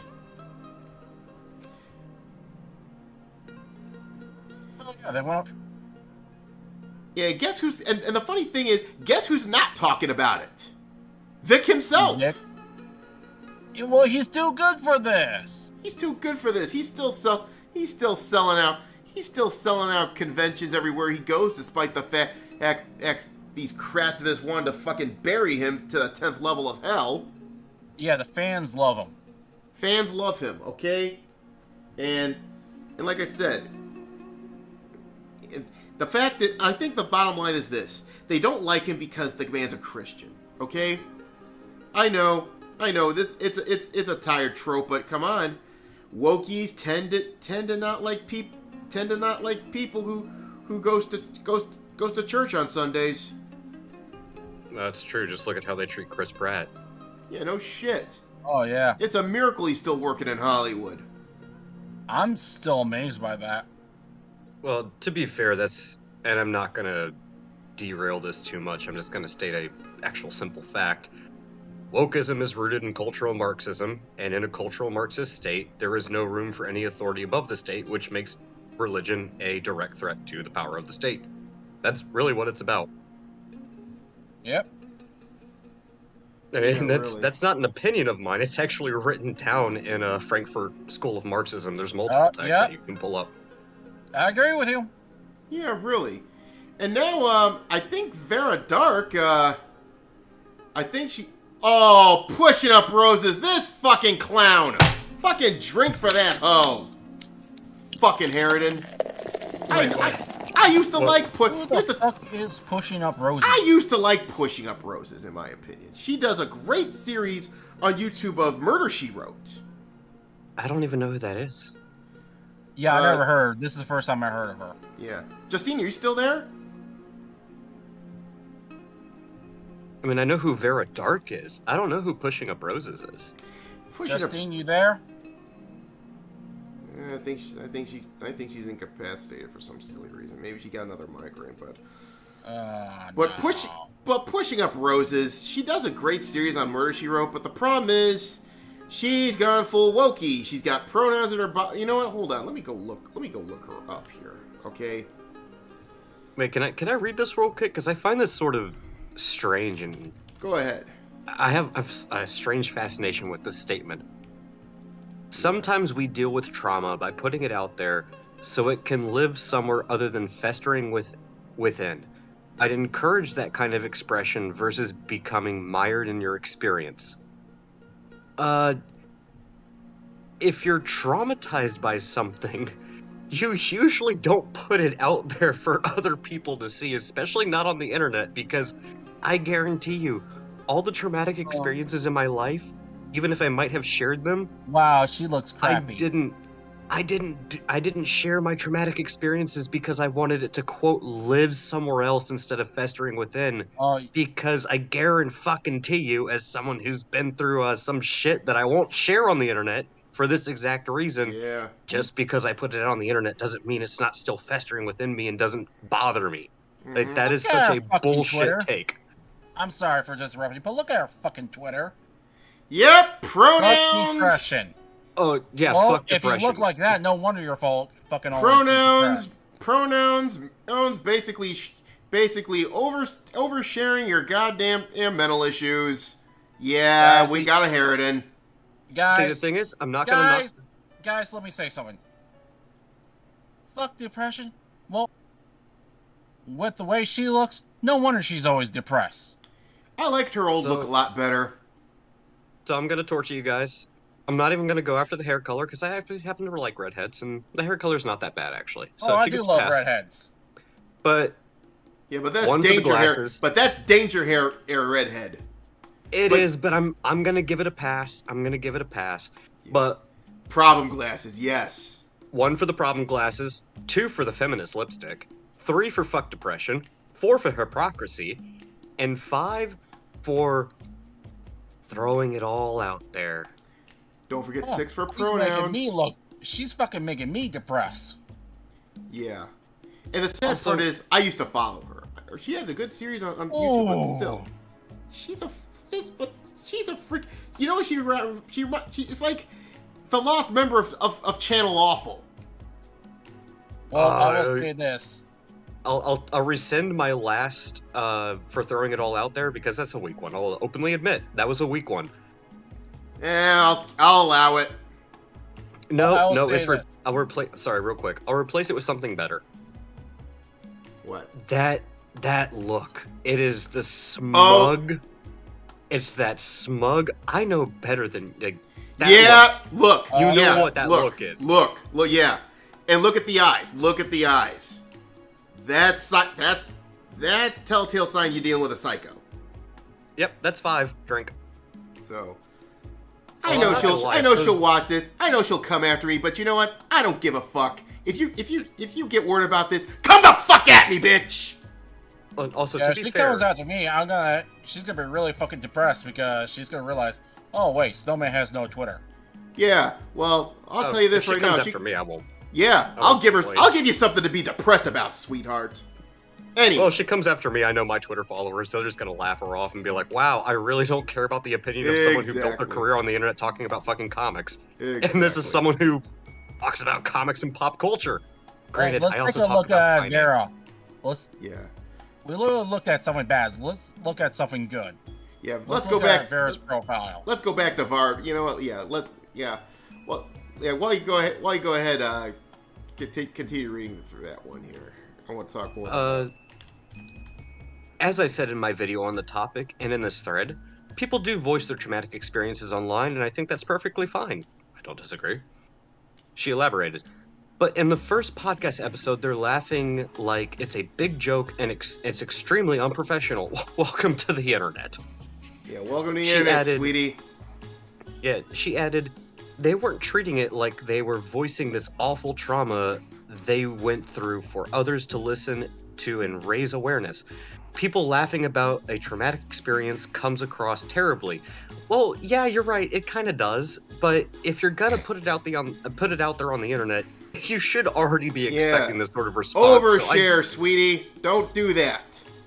But this is the biggest. This is the big one right here. This is the one that's fucking. Here's the biggest clown of them all. Your hair. Your hair. The most dramatic thing in my life is your hair. You are hair. Your overall cuteness. Cuntiness. It's your. Not your idiot. You know what? There was 5 drinks previously. I'm gonna make that a 10. Just call it a rise. Let's be done with this. You know what? We've already risen already, but there is one thing I haven't. What?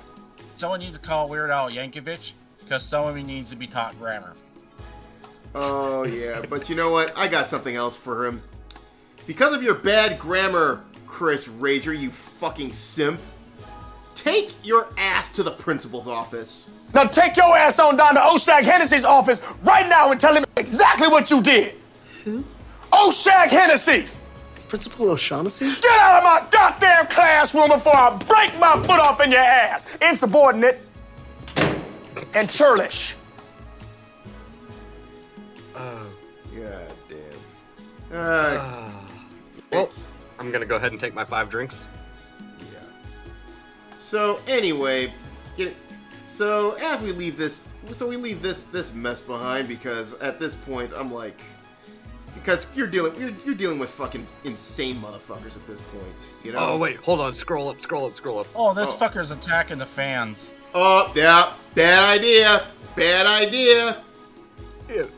Yeah, the fucker's attacking Vera's dark fans.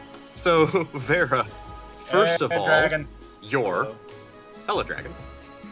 Hey, Ethereal, what's up, First man? of all, you're second. All I did was voice how I didn't think it came off as genuine, and they launched a podcast marketed as them talking about their trauma, yet laughed all the way through it. I didn't resort to insulting people's looks or name calling. Well, That's yeah, so that's weird. our I did. That's So I our win. job. And I love his response. That's so weird. I did. So I win. No, I you know. didn't. It's called. That's what we. This is why I don't pay attention to Wokies, because it's like playing chess with a pigeon. That's insulting to pigeons. Don't ever interact with Wookiees. If they fucking go to you, you just block them. Block them and send them to the Shadow Realm. Yep, take Raging Golden's Eagle lessons. Quite Just frankly, block their Vic was fucking thrown. asses. Quite frankly, Vic was thrown under the bus while those bitches got off scot-free. To be fair, I did hate Monica before ruining Bulma. Where's the lie? Have you tried fucking off? I think you'd like it.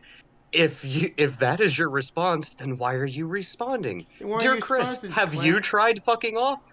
Yeah. I think you'd like it. Yeah. Fuck you. You and can play at feeling this it. game, you Yeah, fucking really. hypocrite.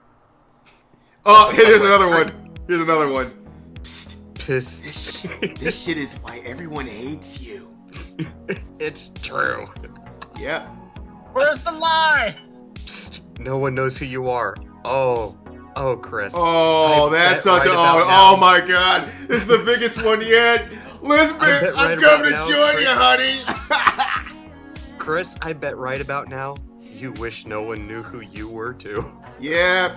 Now Vera just made your monkey ass famous. Because that's as far as you're gonna go. And you're not gonna be slaying any poon with that face, Ace, my man. And bro, my teeth aren't the best in the world, but Me neither. what I will say is I'm not actually gonna go after your teeth. What, that's what is like- up with that? Why do you have that weird... You can always tell a smile is forced, but there's some deep underlying something going on. 'Cause Exactly. You get that look, like there's something going on there, like you Me- want to tell someone. and Yeah, you just me can't think- really bring yourself to do it. Someone check Epstein's flight logs. Oh, God. I'm not gonna go that far, but maybe somebody check it. He's currently playing Depression Quest, but in real life.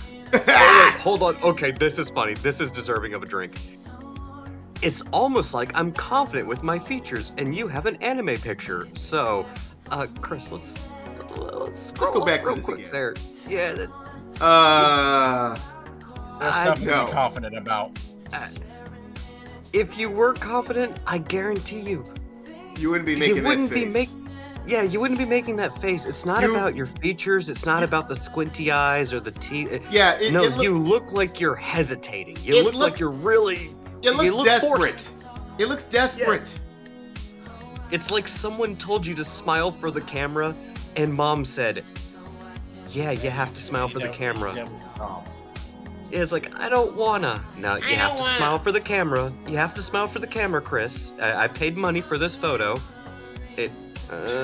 Fine. I'll smile. I would Yeah, I not. got that conversation with that a long time ago. It's called When I Used to Go to School. Yeah. When I was a student. I bet you. everyone's- I bet you. Picture everyone's- day was pretty painful for this guy. You said exactly what I was gonna say. Everybody had to take that school photo that they didn't want to, so they forced the smile, and you can tell what it is. It's the crooked smile. It's like, yeah, I really don't want to do this, but I don't feel like it. Yeah, I'm not in the mood to smile, and Mom's like, you better fucking smile. I'm paying good money for this. Exactly. That's the face of someone who is not beaming with joy and happiness. That's the face of someone who is cringing and hating what they're doing, but I guess I gotta take a good photo for Twitter. But I was like that back in the day, but nowadays I'm like, hey, we're taking promotionals, hey, let me get my suit on. Oh, I'm still like that. I'm not gonna smile for Twitter. You'll get a middle finger, but that's about it. Anyway. But, yeah, let's Chris, leave all... Go ahead. Chris, I will thank you for the 5 drinks that I now have to take because of your excellent presence on social media and utter lack of self-awareness. Yeah, cheers. Really. Yeah, definitely. And you don't get a cheers, you're getting a drink. Anyway, let's move on before this face starts haunting me in my nightmares. Wait, it's not going to already? You have a stronger constitution than I, sir. And I think, in my opinion, if the only way I'm going to be dealing with this coming out is I'm going to need some crack.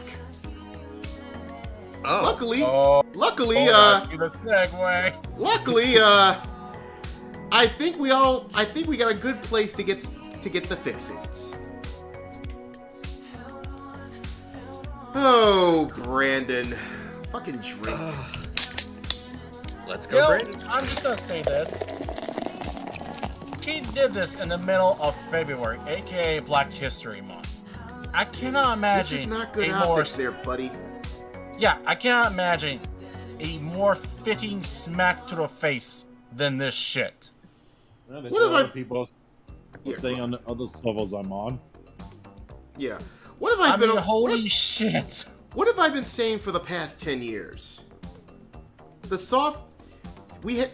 leftoids and virtue signalers believe in the soft bigotry of low expectations. In other words, they think that black folks or any other minorities can't think for themselves or can't be successful themselves, so they have to take up the quote unquote white man's burden to help them along because they can't help themselves, and because now they can't help themselves by smoking crack rock, we just might as well provide them with all the fixins. Well, it gets worse as soon as any black person starts having an opinion. I mean, fuck it, look what they did to fucking Larry King. They called him the blackface of white supremacy. Well, it wasn't Larry King. It was not Larry King. Oh. It was Larry Elder. Larry Elder. Okay, I knew it was a Larry. It was Larry. Politics is my realm. I'm sorry, Larry Elder. I'm horrible with names. Larry Elder, C.J. Pearson, Vernon Jones, Herschel Walker, fucking Hodge twins, Candace Owens, Anthony Brian Logan, Diamond and Silk, Brandon Tatum. Yeah, as soon as they have opinion of their own. Winsome Sears, the new Lieutenant Governor of Virginia. Yeah, as soon as they have opinion of their own that's not fitting with the woke crowd. Yeah, they're the blackface of white supremacy. What the fuck? Or even worse, they start calling them all sorts of racial epithets. Yep. Well, they do. Shogun, I'm gonna ask. Can I burn a may I please take the floor token real quick? Okay, you want to do a rant? Want me to hit the rant alarm button? Yes, sir. Yes, I do. Okay, time. I'm gonna stop the music, and I am pressing the button.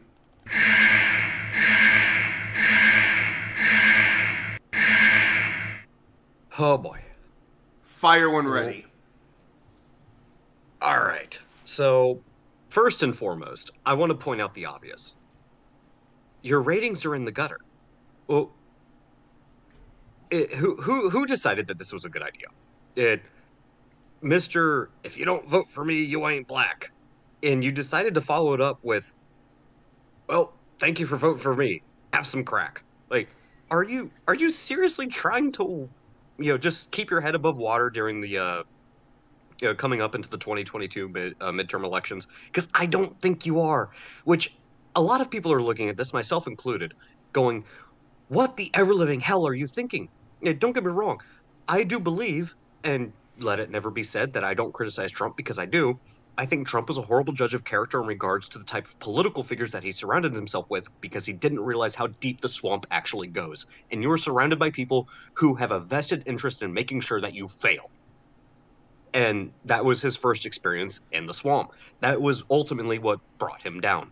Now, this, on the other hand, and let's be blunt, Biden is a Manchurian candidate. The dude, Trump on his first day of office was signing executive orders left and right, but I guarantee you he fucking signed every single one of them knowing exactly what they were, versus Biden was just rubber stamping shit from the Susan Rice camp, which would be the Hillary Clinton, or no, sorry, the Obama camp side of things. Then you had the Clinton camp, the old school camp coming in, trying to push their agenda through, and then you have the commie socialist, the Squad, the Illinois Mars, the Ariana Presley's, the AOCs, and they're all just shoving their stuff through, and Biden's just sitting there like, oh, yep, that's good, it's because it came from a Democrat, and yet rubber stamping it, which is why you see this absolute ridiculous hodgepodge of conflicting nonsense coming out that is just wrecking the absolute country, which is how you end up with, oh yeah, it's Black History Month. Let's go ahead and push crack pipes because, that's definitely going to push racial equity or racial equality. While at the same time, you can have Mayor Bowser of D.C. say, oh yeah, we need to ban menthol cigarettes because, that propagates a negative racial stereotype, even coming from someone who smoked cigarettes for quite a long time. I smoked more menthol cigarettes than I ever did full flavors or anything else. So yeah, complete, absolute, and utter bullshit.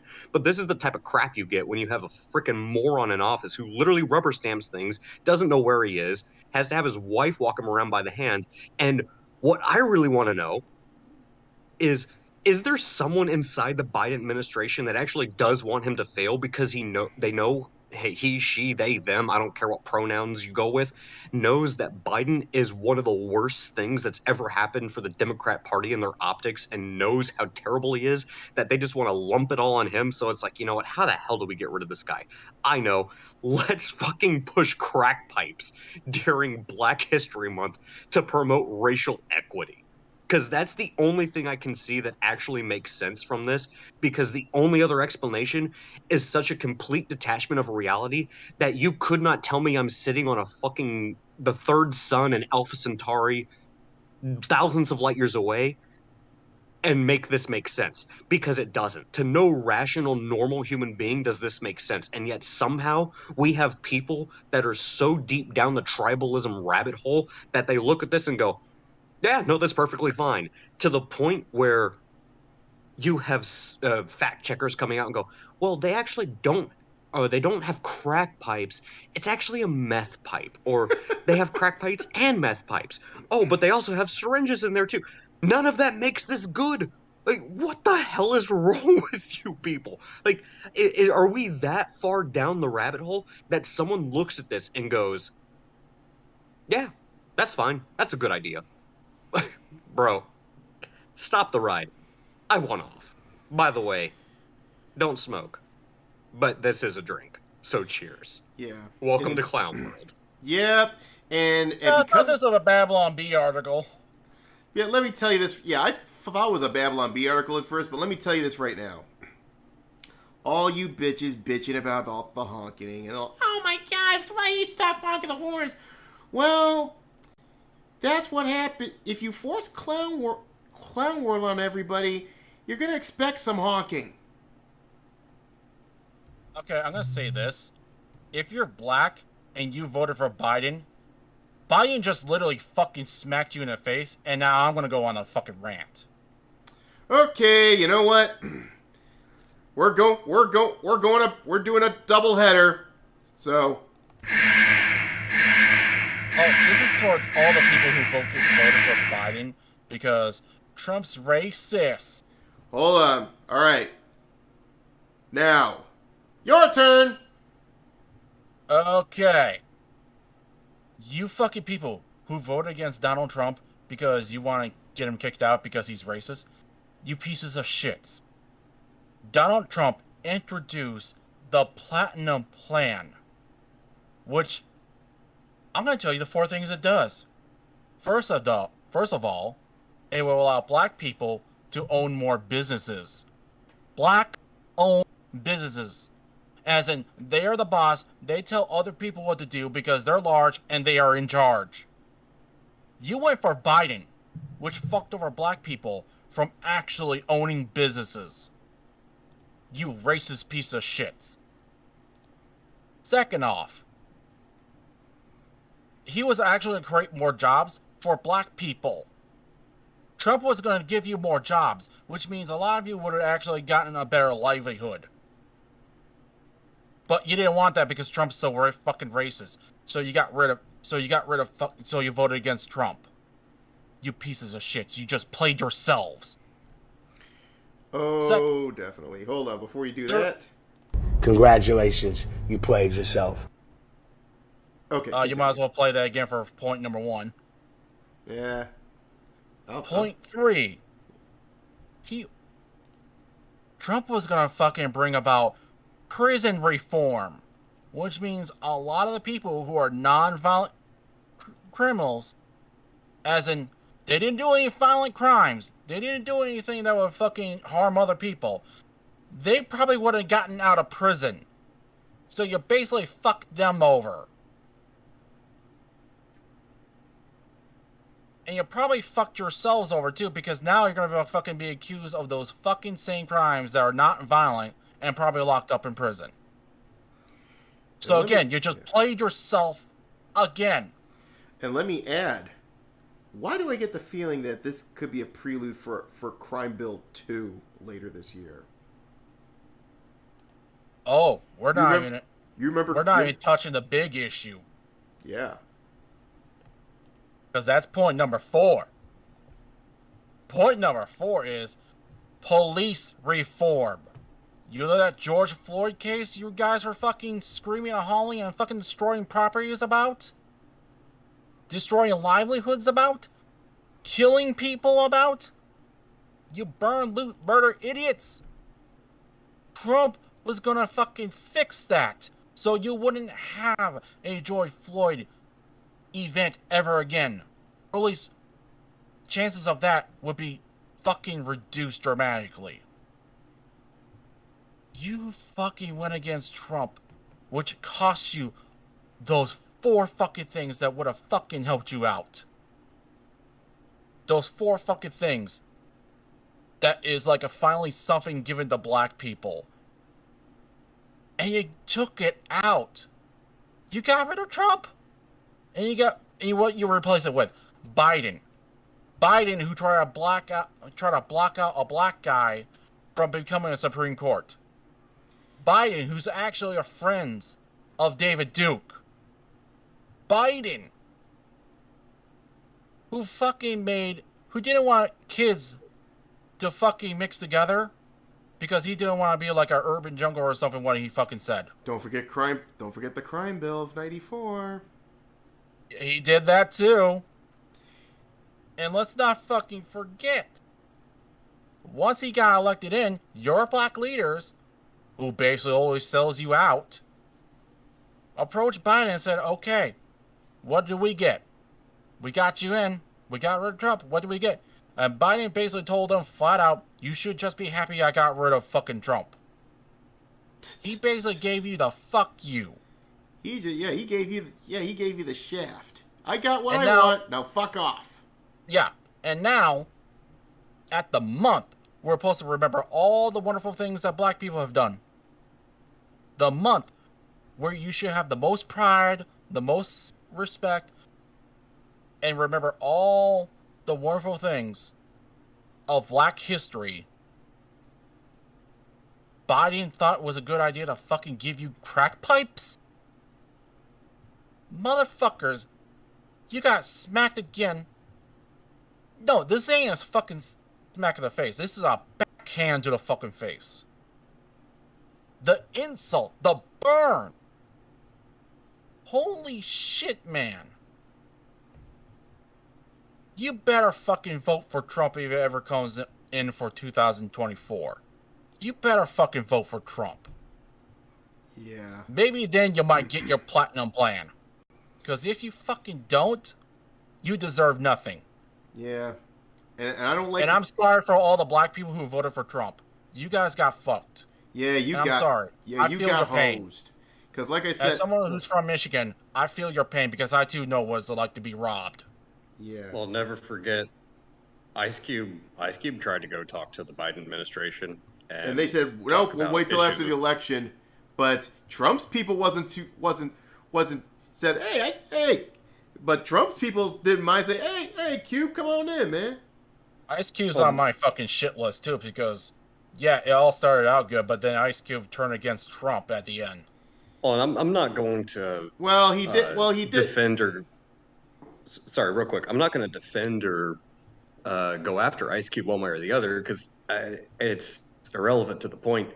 The fact of the matter is, he tried to go to the Biden administration and the Democrats, and they're like, "Yeah, we'll call you." And instead, the dude in office at the time, Trump, was like, "You got ideas? All right, bring them to us." It not just we'll send you an email. No, come to the White House and meet with me in person. Yeah. Yeah, and oh, by the way, literally showing more respect.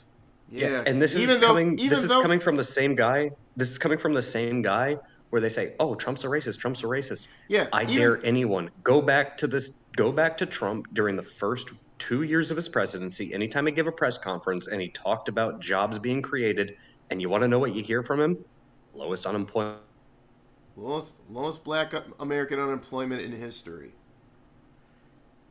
Like lowest amongst Hispanics, lowest amongst Asians, and you know the one group, the one demographic he never mentioned? White men. Exactly. Again, those who voted against Trump, you played yourselves. Press the fucking button. Oh, definitely. You done fucked up. Congratulations, you played yourself. But yeah, but like I said, I think we pretty much hit all the points with this article. But crack pipe distribution, yeah, this is really shitty optics. And you know what the sad part is? I'm sure a lot of these people in these blue cities are just gonna say, they'll probably pretend it never existed. However, I think they've backpedaled on this. They did. According to they Tom indeed Cotton, did. Yeah. His Health and Human Services no longer is funding crack pipes, but Cotton basically says the quiet part out loud. They backpedaled because they got caught. Well, they exactly. practically fucking announce it. Well, again, that's the thing. They were like, "Oh, this is such a great idea," and then people were like, "You're using my tax dollars for what?" You're using my tax dollars for crack them pipes? getting caught. This is literally them being idiots and telling the world what they're fucking doing. Everyone's like, "Are you on fucking crack? What the fuck?" No, his son is. Are you stupid? Something. His son is. Well, this just goes to show you, and this is a prime example of how insanely out of touch these people are, that anyone would think like, yeah, this is a good idea. This is going to get us support from the community. They're not. They're not. Sure They're not just that? out of touch. They're not just out of touch. They are full on 5-alarm insane. Well, it's either insanity or it's malicious intent. I'm not going to attribute either. I'm thinking second. I'm thinking both. Because I would go with both. You can't. I mean, yes, it's stupid, but like I said, Carter, he was stupid. He was naive. This is basically the Carter administration, except there's malicious intent involved. Well, so this is the reason I say it's both. I do believe there is malicious intent because, well, there is. We have the track record of the individual in question. Yeah, this is and basically the Democrat Party giving out the middle fucking finger to the black communities. And they're like, you're going to vote for us anyway. They've been in positions for long enough to know, like, what they're... Yeah, we know what they're about. Like, they've been in there long enough. Like, you fool me once, fool me twice, fool me 47 years. We know what you guys are about. Yeah, this is why my rant was towards all the people who voted for fucking Biden or voted Democrat all their lives and still get the fucking same result. Well, but the sad part you know what? You know what? I just got the button for that one. Did I ever tell you what the definition of insanity is? Insanity is doing the exact same fucking thing over and over again, expecting shit to change. That is crazy. Well, but no, the sad part is that there's... Go on, Doko. Doku? I'm looking for these individuals. Sorry, can you hear me? Doko, you got cut off. You got cut off for a second. How about now? Okay, I can hear you. We can hear you now. The sad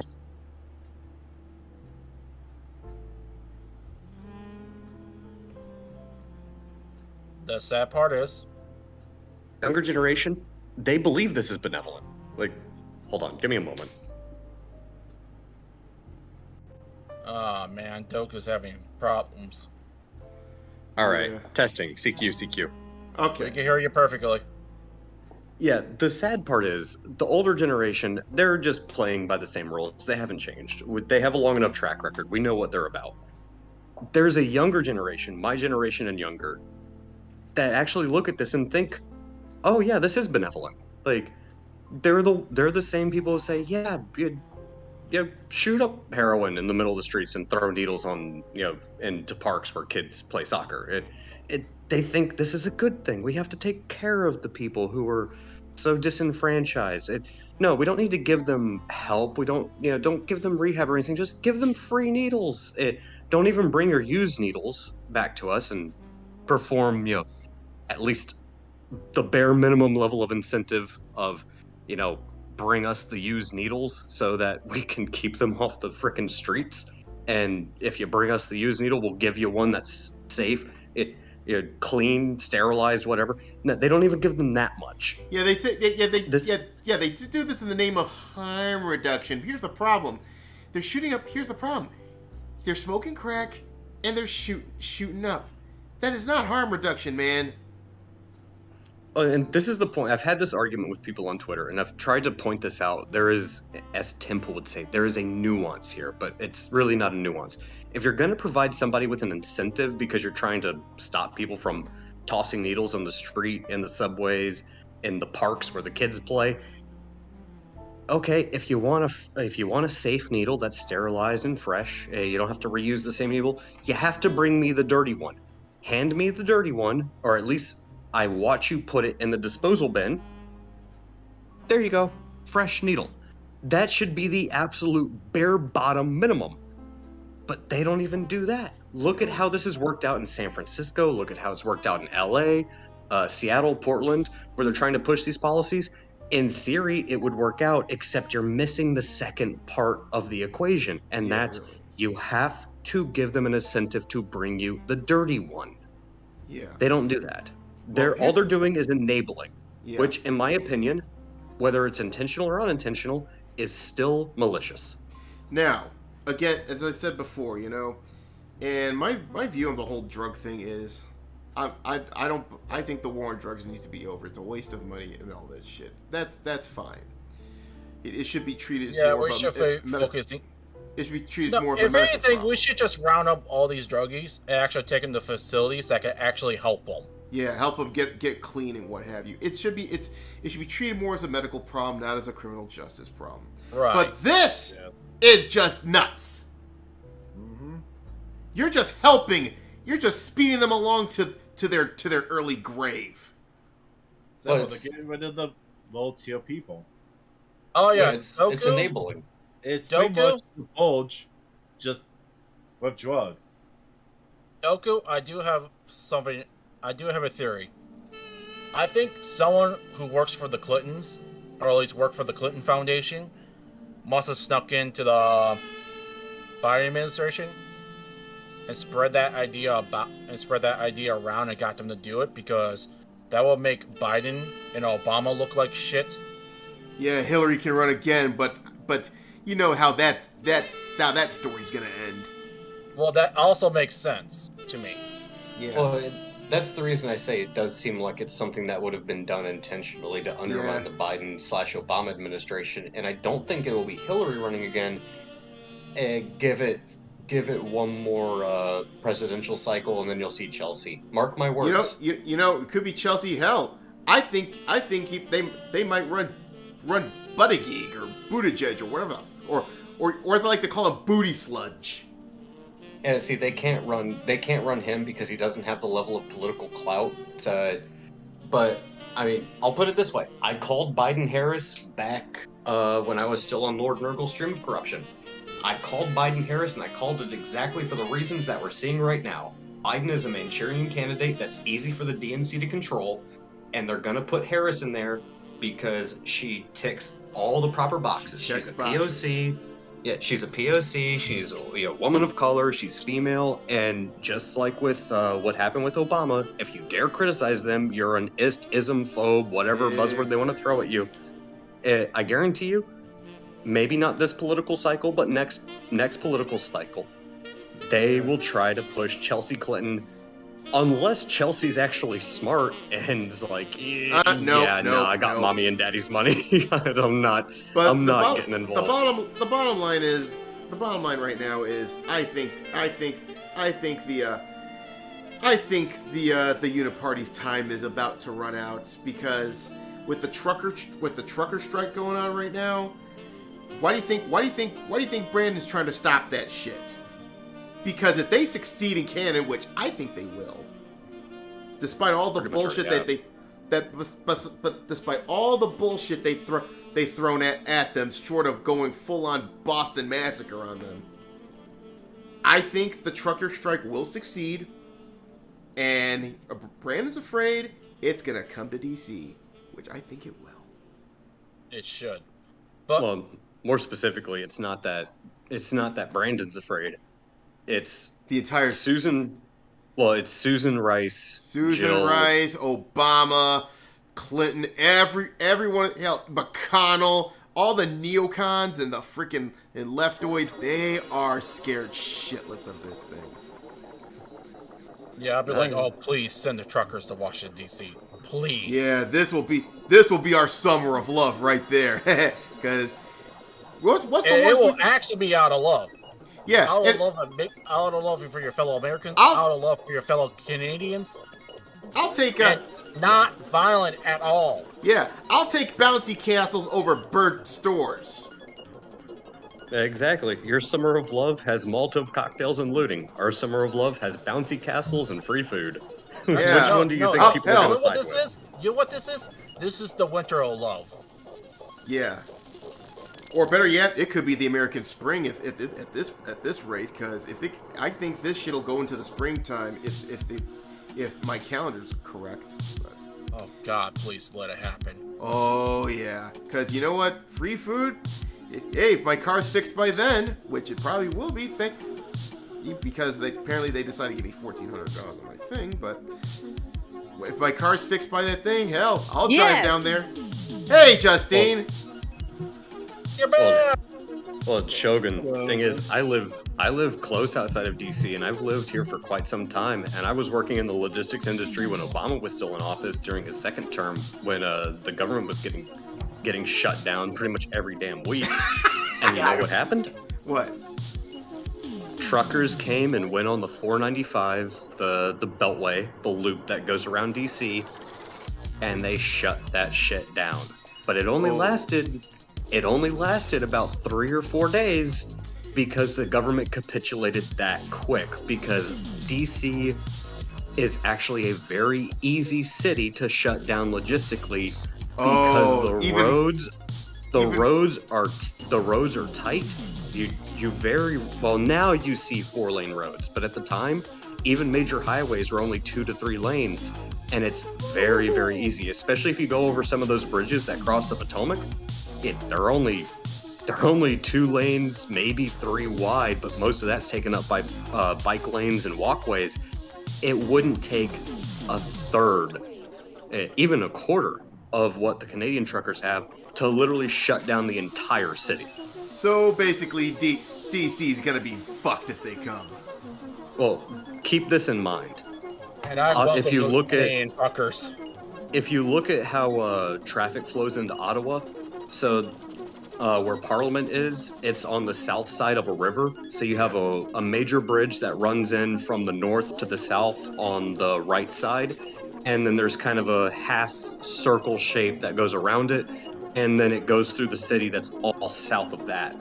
DC is surrounded by 495, which is the Beltway, that encircles the entire city, which is where all the major traffic goes. If you want to go from southern Maryland to northern Virginia or vice versa, you have to go through 495.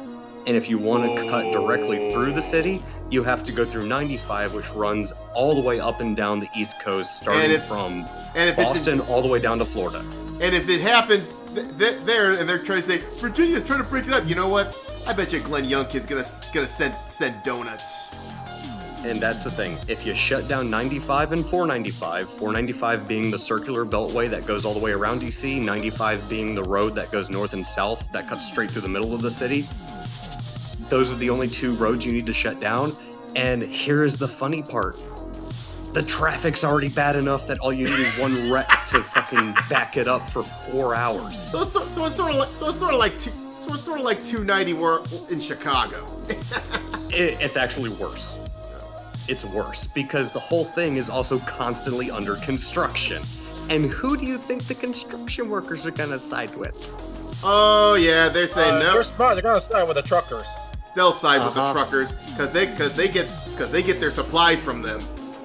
That's the thing. If you really wanted to shut down DC, not saying you should do this on YouTube, calm your tits, but yeah, we would only need a tenth of what the Canadian Freedom Convoy had if you really wanted to shut down DC. Anyway, they wouldn't even be able to get to the airport. Yeah, yeah, really. But anyway, let's go ahead and move on because I think we spent too much time on this thing here. But so that's all for the news for this week. Let us move on to the main event of the evening. Alrighty then. So, Cunt Hogan, kindly play us in.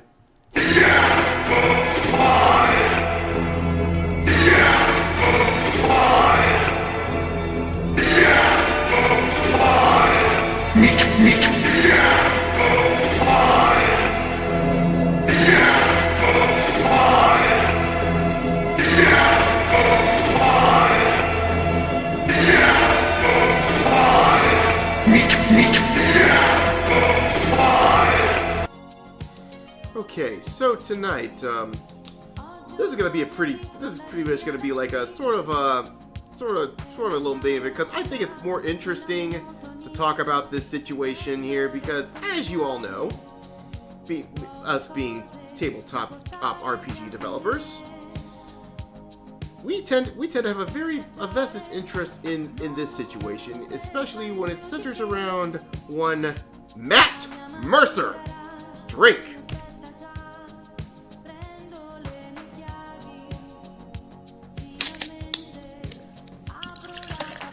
Because, as you already know, Matt Mercer, the impresario of Critical Role, he's woke as fuck. He's turned D&D into a fucking clown show, and he's also inadvertently brought the rise of one old school Renaissance, or OSR, to its friends, which is taking the tabletop realm by storm, and hopefully, shameless plug here, I hope my upcoming tabletop RPG, Ronin, will do the same for Cyberpunk, even though it hasn't had its dumpster fire moment. Knock on wood. That means you better not get stupid, Talsorian. I'm watching you Catalyst. Don't fuck up Shadowrun at Cyberpunk now. Or they're fucked up Shadowrun and Cyberpunk. Well, it's not as bad as WotC or Paizo, but true. It's still they're still. Also, did someone leave or is someone actually not watching the video? Anyway, We got 5 people. yeah, I don't know. Yeah, but anyway, getting back on. Entered and watching the video. Okay. Okay, getting back on point here. But it seems like we have a situation here in which, you know what? Grab your popcorn, kids. We're watching a cripple fight. drink for Kotaku. Oh, yeah, this is all on Critical's Role fault, because they've made bed with these guys. They joined forces with the guys. They even told people who are basically conservatives that if you don't... Matt Mercer himself literally said, if you don't agree with my politics, go see your way out the door. Well, that's 3 so far. Well, so of course they have the actual play series with Critical Role. Now, this latest abortion that they're shitting out centers around a world of Marquet, or Marquette. We'll call it Marquet. While the campaign would draw inspiration from real-life Southwest Asian and North African cultures, basically, their stupid euphemism for the Middle East. I'll just call that drink number 4. Oh, yeah. The group would work together with sensitivity consultants to craft a fantasy continent free of appropriation. Oh, fuck it, the drink for that one. And sensitivity consultants. And Critical Role is going to gay it all up. Like Yeah, they did with the show. They're gay it all up. I swear. It's like almost every single character is gay in that. Yeah, they're gonna gay it all up to the point where if they ever show their... I noticed that too. Yeah. I believe It's they like- are from the Muslims if they gay up. Yeah. Oh yeah. They're We're gonna gonna have a bunch of gay Muslims. And chances are they're gonna probably be kangaroo bears too. Yeah. I guarantee you this. Okay? Oh fuck! I just have horrible idea. After this, imagine this: all the Muslims are druids, and their favorite form is bear. Oh! Don't sear that image in my head. Too late. It's in there. God damn it. Anyway, moving on to the point. I'm sorry, I just had to share that because that hit me. That's an overshare there, buddy. Over fucking share. That's a shameful display on you. A shameful display! Anyway, so... And let's just put it this way. By the time they're done with this, if anyone in the Middle East sees this shit, they're gonna declare a fatwa on Matt Mercer, and rightly so. No shit. You think Salman I know Rushdie? someone in... You think No, Salman wait, Rushdie I was know- bad? You think Salman Rushdie was bad? This will be 10 times worse than Salman Rushdie. Oh, don't worry. this I was is sure a about a guy who's from Shogun. This would be a fatwa I actually agree with. Yeah, same here. I say, you know what? Take as many heads as you can. I'll sharpen the pikes for you. Allahu Akbar. So anyway, yeah, and for that week alone, I will not even eat bacon. That's how far I'll go to back them up on this one. But what the campaign was initially revealed, the criticism from the woke tabletop RPG community and from Middle Eastern creators. I'm not going to use that stupid acronym. That's newspeak. Fuck that shit. Boiled down to Critical Role making a financial killing off the aesthetics of cultures not represented in the actual cast and makeup of the show, which is made up of entirely white people save for a guest member. Well, what do you expect from woke whites? Oh, I hate to break it to you, you wokies, but you don't fucking represent the Middle East either. You know, weirdly enough, I would have added... In fact, if you were to go to the Middle East, they would fucking toss you off a rooftop. But, Yeah, sorry, they- Dragon, what were you saying? What, Ethereal? So do these people get butthurt when the Japanese people tell a non-Japanese story? Oh, yes, they do. Yes, they do. They always do. They'll even get butthurt over someone telling an Irish story, even though they probably weren't even born there, or had a couple cousins that were Irish. Well, like I said, I would have added a drink for that last one, except it cancels out because, no, it's right. It's not even a drink.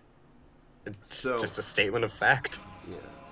So basically, the campaign was announced. But on December 10th, they released the intro sequence for the third campaign, a dramatic music video, which is probably cringy, It's an over innocuous, silly video. Nah, read cringy. Listen, there's over the top and then there's cringy. I'm going to be honest with you. Someone like Matt Mercer is not, in my opinion, is incapable of making anything entertaining unless it makes me want to throw up. I'm adding a drink for that picture. No, have you seen Vok? The animation they did on Amazon? Yeah, look how horny that fucking halfling is. Yeah, no shit. Yeah, but that, what you expect? Yeah, it's not even creative or original. Yeah, it's just garbage. It's just derivative crap. Yeah, he's too busy wearing a fucking weird ass blinking strap on, shoving it in front of people's faces. Yeah, really. Anyway, I'm like, is that your idea of fucking D&D? Really? Yeah, this is D&D, not fucking Indiana Jones. This isn't Uncharted, okay? But of course, they go on their usual colonialism. Oh God! Don't even touch Uncharted, you woke motherfuckers! Don't even touch Indiana Jones. By the way, fuck Naughty Dog anyway. Oh yeah, but I'm talking about.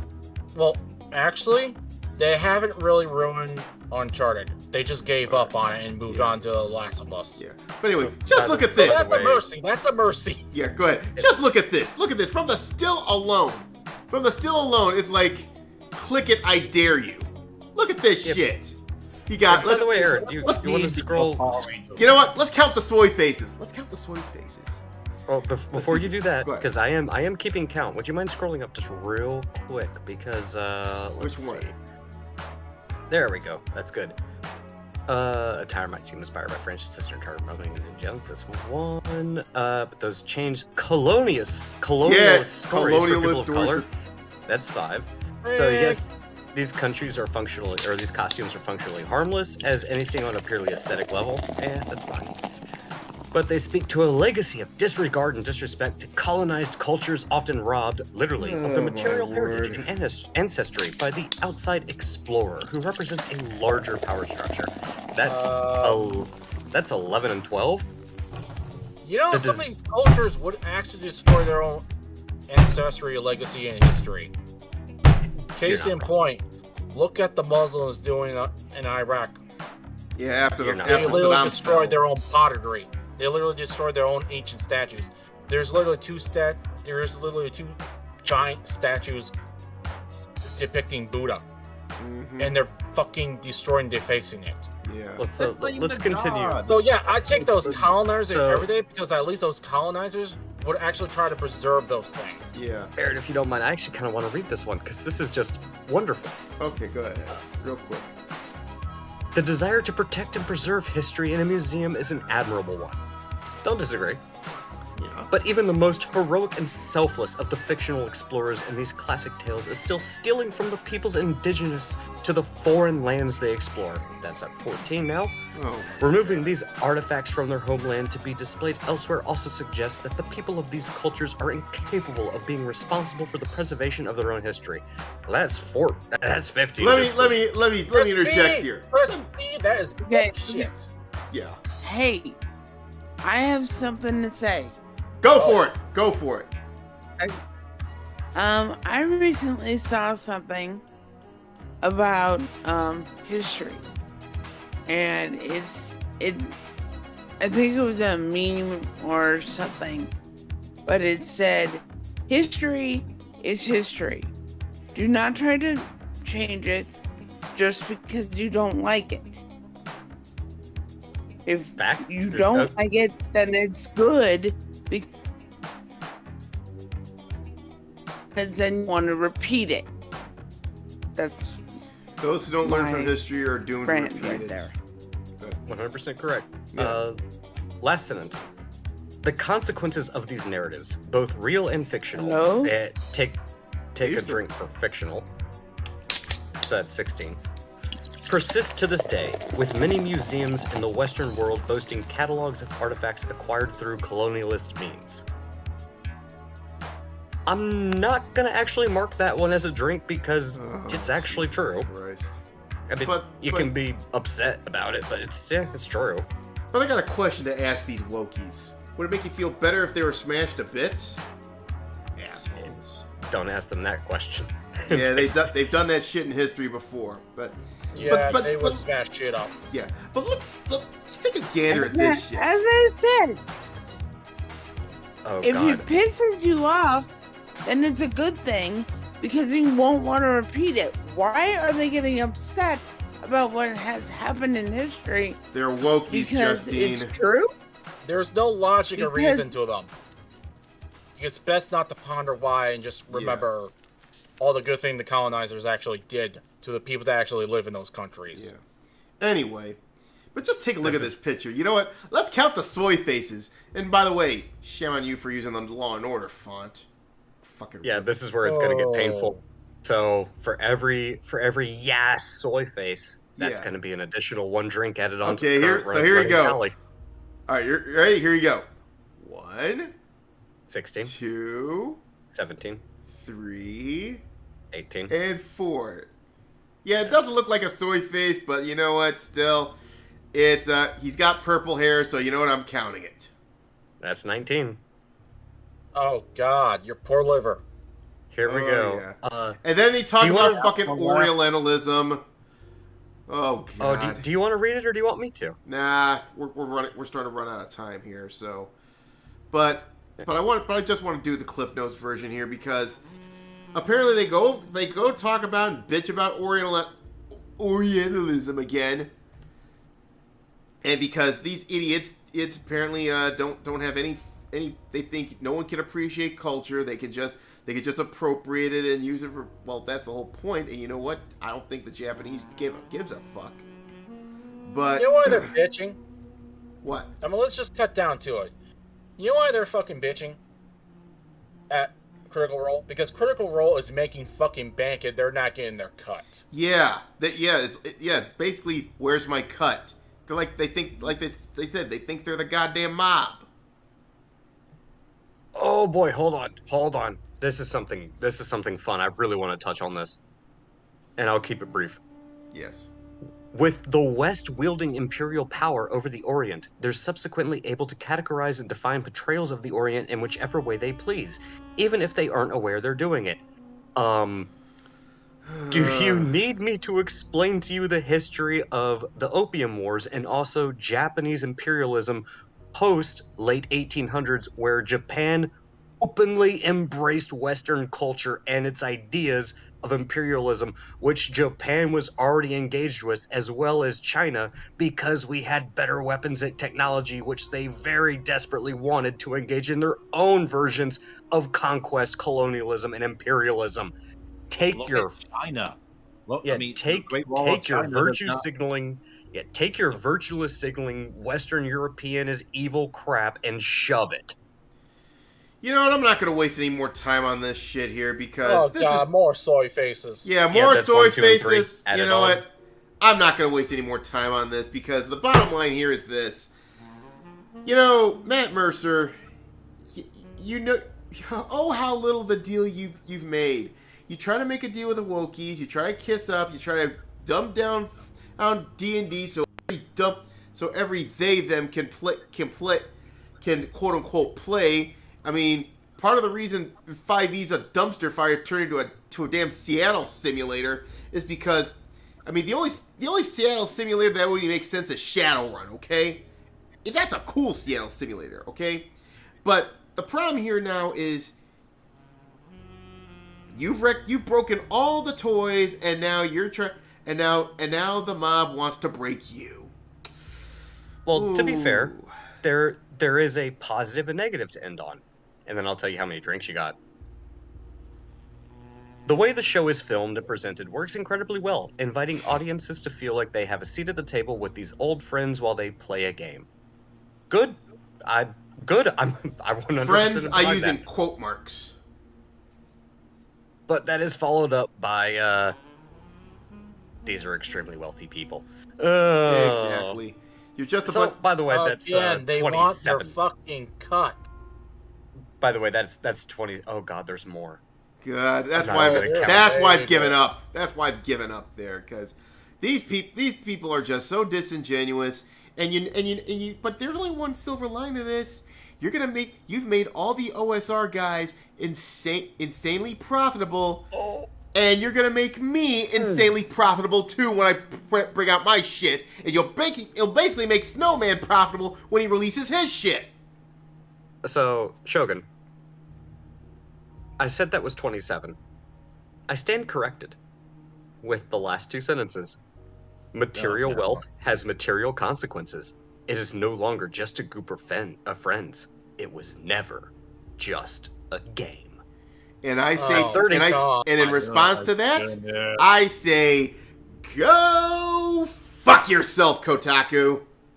Oh, wow. These people will probably get pissed off about what I'm doing in some games.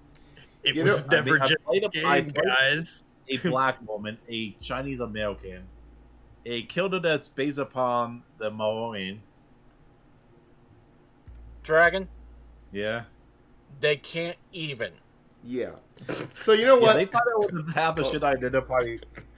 Remember, Wokies have no logic, Ethereal. It's totally accurate to what he's based upon. Yeah, but they can't even, Dragon.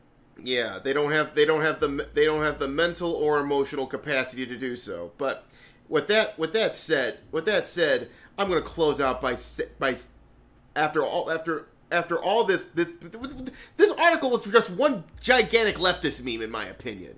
And you know how leftist memes read out like? They read out like fucking essays. And there's a silver lining to this because they're practically eating their own. Good. And you know glorious. What? You know what? Keep doing that. We'll be making bank. So you know what? But as for both of y'all, after this article, whoever wrote this, whoever this idiot is, god damn it, Shogun, it's not just a group of friends, Shogun. Material things have consequences. Aaron will do. Yeah, Aaron will do. By the way, Doku. But anyway, Jenna Yao. I don't know. I like calling you Shogun. But Jenna Yao. The only response to this is simple.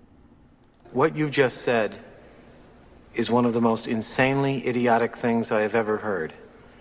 At no point in your rambling, incoherent response were you even close to anything that could be considered a rational thought. Everyone in this room is now dumber for having listened to it. I award you no points, and may God have mercy on your soul. Yeah, may God have mercy on your heathen soul, you dumb cunt. Maybe if God drinks as much as we do on this show, he might consider it. Well, that was Billy Madison. Yep, I love that. This article is such a fucking slog. I was like, ugh, that's enough. Anyway, so on that note, I think we can close out the show.